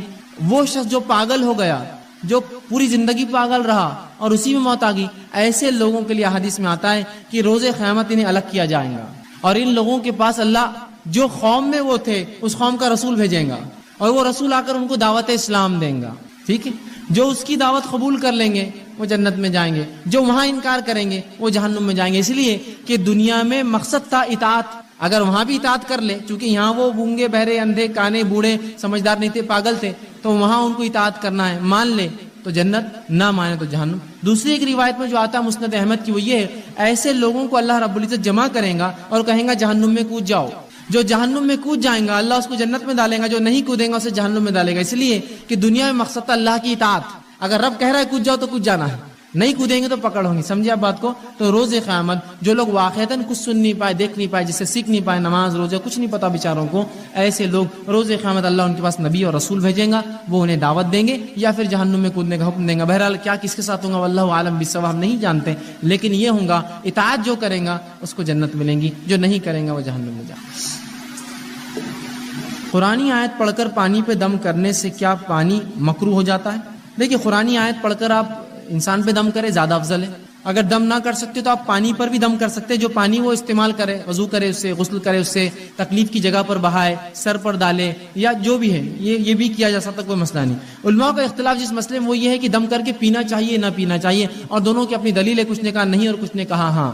بہرحال تو یہ بیماری کی کثرت، اس کی قوت اور اس کی تکلیف کے مطابق کہا جا سکتا ہے کہ امراض جسمانی اندر ہے جس کی وجہ سے دم کیا گیا، پانی پینے سے فائدہ ہو تو دم کر کے پی سکتا ہے. لیکن امراض ظاہری ہے تو پینے کی ضرورت نہیں. وہ جو باطنی طور سے اوپر سے لگائے، ہاتھ دکھ رہا ہے تو پانی اوپر سے بھائی دم کیا ہوا، چہرے پر ڈالے، آنکھوں میں تکلیف ہے تو آنکھیں دھوئے، اس سے وضو میں ملا کر وضو کرے یا غسل کے پانی میں ڈال کے کرے. تو اس طرح سے اگر پانی استعمال کیا جائے دم کر کے تو میں سمجھتا ہوں شرعی بات ہے، کوئی حرج نہیں. لیکن خود دم کرنا فزیکل سامنے یہ زیادہ بہتر ہے، اس لیے کہ نبی اکرم صلی اللہ علیہ وسلم نے ماں عائشہ سے کہا تھا مجھ پر دم کرو. وہ معوذتین پڑھتی، اور دم کا طریقہ یہ ہوتا ہے کہ آپ ایسا پھونکے جس میں تھوڑا تھوک لوا بڑے، اور پھر اس کو ایسا پھیرے اس چیز پہ، اس تکلیف کی جگہ پہ، چہرے پہ، سر پر، اعضاء پر، تکلیف والی جگہ پہ پھیر سکتے ہیں. بھائی نے ایک اچھا سوال کیا کہ جیسا میں نے کہا کہ دم جو کی جاتی چیزیں اگر شرک نہ ہو تو دم کیا جا سکتا ہے، اور یہ بات واضح تھی کہ یہ مراد قرآن سے ہٹ کر کچھ چیزیں ہیں، کچھ دعائیں ہیں، کچھ ذکر و اذکار ہے. اس معاملے میں یاد رکھیے وہ باتیں جو دم کی جا رہی ہے، رقیہ کے طور پہ پھونک کر پڑھی جا رہی ہے، یہ جو آدمی پڑھنے والا ہے اس کا عقیدہ بہت زیادہ اہم ہے اس کے پھونکنے اور دم کرنے پر. تو لہٰذا اگر کوئی مسلمان ہو اور وہ قرآن حدیث سے ہٹ کر کچھ ایسے کلمات ادا کرتا ہے جن کلمات میں شرک بالکل نہ ہو، بدعت خرافات نہ ہو، شیاطین کو خوش کرنا، جنوں کو خوش کرنا یا بڑے بڑے کافروں کے نام لینا نہ ہو، جیسا لوگ تعویذات دیتے ہیں اس میں کافروں کے نام لکھتے ہیں، ایسا کچھ بھی نہ ہو، بالکل پاک ہو اور واضح الفاظ اس میں رب کو وہ خوش کرتا ہے، تو لہٰذا اگر ویسے کلمات پڑھ لے، ویسے قرآن حدیث میں ایسے کلمات ہے پھر بھی اگر ہو جس میں شرک نہ ہو تو وہ پڑھ کر دم کر سکتا ہے، اس میں کوئی حرج نہیں. لیکن غیر مسلم سے دم کرانا درست نہیں ہوگا، اس لیے کہ معالج کا عقیدہ بہت اہمیت رکھتا ہے جب بالخصوص نفسیاتی یا جادو کا علاج آپ کر رہے ہیں، معالج علاج کرنے والے کا عقیدہ، اس لیے کہ جب ایک غیر مسلم دم کرے گا تو کہیں نہ کہیں ایک تصور جاگے گا کہ جب یہ دم کر رہا ہے اس سے فائدہ ہو رہا ہے تو اس کا عقیدہ کہیں نہ کہیں درست ہوگا اور وہ متوجہ ہوگا اس کے دین، اس کے مذہب کی طرف. بھائی نے سوال کیا سگریٹ یا تمباکو حرام ہے مکروہ؟ تو یاد رکھیے سگریٹ اور تمباکو یہ حرام ہے، یہ حرام ہے. ہر وہ چیز جس سے انسانی نفس کو، جان کو نقصان ہوتا ہو وہ حرام ہے نا. تو بس سگریٹ اور تمباکو، کوئی ایسی پاکٹ یا کوئی ایسے بیڑی کا کٹا یا جو ہے سگریٹ کا نہیں آتی یا کوئی الکوہول نہیں آتا جس میں یہ لکھا نہ ہو کہ اس کے اندر اس کے پینے سے آپ کو کینسر ہو سکتا ہے، فلاں ہو سکتا ہے، یہ ہو سکتا ہے. لہٰذا خود جب کمپنی اعلان کر رہی تو ایسی اشیاء جس پہ لکھا ہوا ہو یہ بدرجہ اولی حرام ہے کھانا. تو لہٰذا ہر وہ چیز جو انسانی نفس کو نقصان پہنچائے، صحت نعمت ہے، اس نعمت کو ضائع کرے وہ حرام ہے. یاد رکھیے تو یہ مکروہ نہیں، یہ سراسر حرام ہے، اس لیے کہ انسانی جانوں کے جانے کی سب سے بڑی وجہ بیماریاں نہیں ہیں، یہ تمباکو ہے. دنیا کے اندر ایکسیڈنٹس بھی نہیں ہیں، یاد رکھیے جنگیں بھی نہیں ہیں، یہ تمباکو ہے. تو لہٰذا اس سے بچنا پڑے گا اور یہ شریعتاً حرام ہے. وہ لوگ مکروہ بول کر کھائے، مکروہ وہ چیز ہوتی ہے جس کو کبھی کبھار کر لیا جائے تو ٹھیک، یا مکروہ بول کر دن رات کا عمل بنا لیا، تجارت بنا لی اور سب کچھ کر رہے ہیں، شریعتاً بالکل جائز نہیں ہے. وہ چیز جو انسانی نفس کو ذرہ برابر بھی نقصان پہنچائے وہ شریعت نے جو ہے اس کو حرام قرار دیا، سوائے اس کے کہ بہرحال پھر وہ مجبوری بن جائے کہ مثال کے طور پر آگ انسانی جسم کو نقصان ہی پہنچاتی ہے، رسول اللہ نے فرمایا اس سے علاج نہ کرو، سوائے مجبوری میں کوئی علاج نہ ہو تو پھر آگ یا کرنٹ سے علاج کیا جا سکتا ہے، یہ لاسٹ ریسورس ہے. لیکن تمباکو تو نہ علاج ہے نہ کچھ ہے، ظاہر سی بات ہے نقصان دہ چیز ہے، لہٰذا اس کو استعمال نہیں کیا جائے گا، یہ حرام ہے. اگر بیوی جسمانی طور پر کمزور ہو تو 2 بچوں کی پیدائش میں گیپ بڑھانے کے لیے انہوں نے لکھا کہ کانڈومز اور دوسری دواؤں کا استعمال کس حد تک درست اور جائز ہوگا. ایک اچھا سوال کیا کسی نے کہ اگر خاتون ہے جو کمزور ہے صحت کے اعتبار سے اور اگر 2 بچوں میں فرق رکھنے کے لیے ہم دیگر چیزیں جو کانٹراسیپٹیوز ہوتی استعمال کریں تو کہاں تک درست ہوگا. تو دیکھیے یاد رکھیے اگر واقعتاً شرعی اعتبار سے آپ کی بیوی اتنی کمزور ہے، وہ کمزوری نہ ہو جو بس جسم بگڑ جائیں گا، خوبصورتی بگڑ جائیں گی، صحت ہو جائیں گی، یہ سب نہیں. واقعتاً اگر شرعی اعتبار سے ایک بچے کی پیدائش کے بعد اتنی کمزوری خاتون میں آ جائے جس کمزوری کی وجہ سے اگلی اولاد میں گیپ رکھنے کی ضرورت ہے، تو سب سے بہترین اس کا ایک حل یہ ہو سکتا ہے کہ انسان کوشش کرے جتنا زیادہ دور رہ سکتا ہے دور رہے. لیکن یہ بھی کبھی کبھار محال ہو جاتا ہے، ناممکن ہو جاتا ہے. 2 سال گیپ رکھنا تو اتنے دن کیسے بیوی سے دور رہیں گے؟ ٹھیک. دوسرا یہ کریں گا وہ تمام جائز طریقے، جن جائز طریقوں کے ذریعے جو اولاد کی پیدائش کو ٹیمپرری روکا جا سکتا ہے اس کو استعمال کریں گا، جس میں یہ ہو سکتا ہے کہ پلس کھائے جا سکتے ہیں، مختلف گولیاں آتی ہیں جو خواتین کھاتی ہے جس کی بنیاد پر ان کو اولاد تھوڑے دیر جتنے دن وہ کھائیں گے اولاد نہیں ہوں گی، لیکن اس کے نقصان یہ آپ کا ذمہ ہے، اس کا سائیڈ ایفیکٹس یہ آپ کا مسئلہ ہے. نہیں تو میں نے کہہ دیا اور آپ نے کھا لیا اور بیمار ہو گئے. اس کے بڑے سائیڈ ایفیکٹس ہوتے ہیں سائیکولوجیکل اور فزیکل، یہ میں بھی جانتا ہوں. اس پہ خود لکھا ہوا ہوتا ہے کہ مینسس بگڑ جاتا ہے، ماہواری غلط آتی ہے، سر درد ہوتا ہے، وہ آپ کا اپنا مسئلہ ہے. لیکن آپ اتنے دن کے لیے مانے جو اولاد پیدا ہونے سے روکتی گولیاں کھا سکتے ہیں. دوسرا مرد بھی ایسی گولیاں کھا سکتے ہیں جو جس کی وجہ سے یہ ہوتا ہے، ایسی گولیاں مردوں کے لیے بھی آتی ہیں. ٹھیک ہے. اسی طرح انجیکشنز آتے ہیں جو مرد لیتے ہیں، یاد رکھیں انجیکشن ران میں لیے جاتے ہیں جس کی وجہ سے 3 مہینے تک جو ہے اس کو اولاد پیدا ہونے کی، اس لیے کہ اس کا سپرم کاؤنٹ کم ہو جاتا ہے اس کی وجہ سے. ٹھیک ہے. تو ایسے مختلف اسی طرح کچھ چیزیں ہوتی ہیں جو مرد اپنے عضو خاص پہ لگا سکتا ہے، کچھ ہوتی ہے جو عورتوں کے اس میں لگائے جاتے ہیں. فیمیل کانڈوم اور میل کانڈومس ہوتے ہیں، میل کانڈوم فیمیل دونوں کانڈوم، آپ وہ بھی، لیکن سب ٹیمپرری حل ہے. یاد رکھیے پرماننٹ سولوشن نہیں ہوگا کبھی بھی، ہمیشہ کی اولاد روکنے کے لیے یہ نہیں کریں گا، وہ یوز کر سکتے ہیں. اسی طرح کچھ دوائیں ہوتی ہے جو عورت کی شرمگاہ میں ڈالی جا سکتی جس سے اولاد نہ ہو بستری کے وقت. یہ تمام جائز طریقوں میں استعمال کر سکتے ہیں. لیکن ایک طریقہ جو ہمارے پاس استعمال ہوتا ہے عموماً بہت زیادہ کاپرٹی لوگ یوز کرتے ہیں، شریعتاً جائز نہیں. یاد رکھیے یہ بتا دوں میں، اس کی وضاحت ضروری تھی. اس کے علاوہ بھی کچھ ہوں گے تو اگر وضاحت ہو تو میں بتا سکتا ہوں.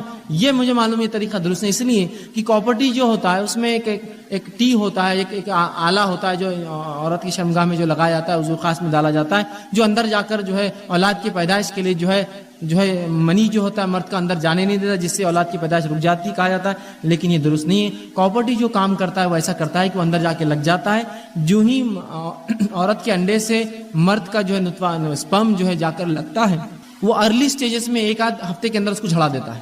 تو یہ تو ارلیسٹ ابورشن ہوتا ہے. وجود میں آنے کے بعد وہ جو ہے سو کٹ کرتا ہے ماں کے جسم سے. جو بھی آپ کو اور مجھے پریکاشن لینا ہے وجود میں آنے سے پہلے ہے, بیفور کا. ایک بار کنسیپشن ہو گیا, کنسیو ہو گیا, پیٹ میں وجود آ گیا, چاہے ایک دن کیوں نہ ہوا ہو, اب ضائع نہیں کیا جا سکتا. یاد رکھیے, جو کچھ احتیاط آپ نے کی ہو, مثال کے طور پہ آپ نے سب کچھ کر لیا اور اس کے بعد بھی اولاد وجود میں آ گئی, اب اس کو آپ ضائع نہیں کر سکتے, اس لیے کہ اللہ نے جو تقدیر میں لکھا ہے اس کو تو پیدا ہونا ہی ہے. نبی اکرم صلی اللہ علیہ وسلم کے زمانے میں جو طریقہ تھا اولاد سے تھوڑے دیر کے لیے گیپ رکھنے کے لیے جو کرتے تھے وہ یہ تھا کہ عزل کرتے. عزل کا یہ معاملہ تھا کہ ایک انسان اپنی بیوی سے ہم بستری کرے اور اس سے پہلے کہ اس کا منی خارج ہو اس سے دوری اختیار کر لے, سو کہتے عزل. نبی اکرم صلی اللہ علیہ وسلم جب یہ سوال ہوا عزل کے تعلق سے, آپ نے کہا کیا لوگ عزل بھی کرتے ہیں؟ اگر کرتے ہیں تو یہ اپنے بچوں کو جو ہے ایک قسم کا مارنا ہی ہوا, لیکن بحالت مجبوری شرعی عذر کے تحت وجود میں آنے سے پہلے, میں پھر کہہ رہا ہوں وجود میں آنے کے بعد تو آپ کچھ نہیں کر سکتے سوائے اس کے پیدا ہونے کے. وجود میں آنے سے پہلے جو جائز طریقے ان کے استعمال کر کے آپ اگر اپنے اولاد میں تربیت کے حساب سے یا پھر جو صحت کے حساب سے گیپ رکھنا چاہے کوئی حرج نہیں, لیکن وہ غیر شرعی نہ ہو. اور اگر اتنی احتیاط کے بعد بھی وجود میں آ گیا, اس لیے کہ ہر کمپنی چاہے وہ پلس دیا آپ کو یا کانٹرسیپٹیوز بنائے یا کانڈومز بنائے, یہ ضرور لکھتی ہے کہ اس کے بعد بھی کچھ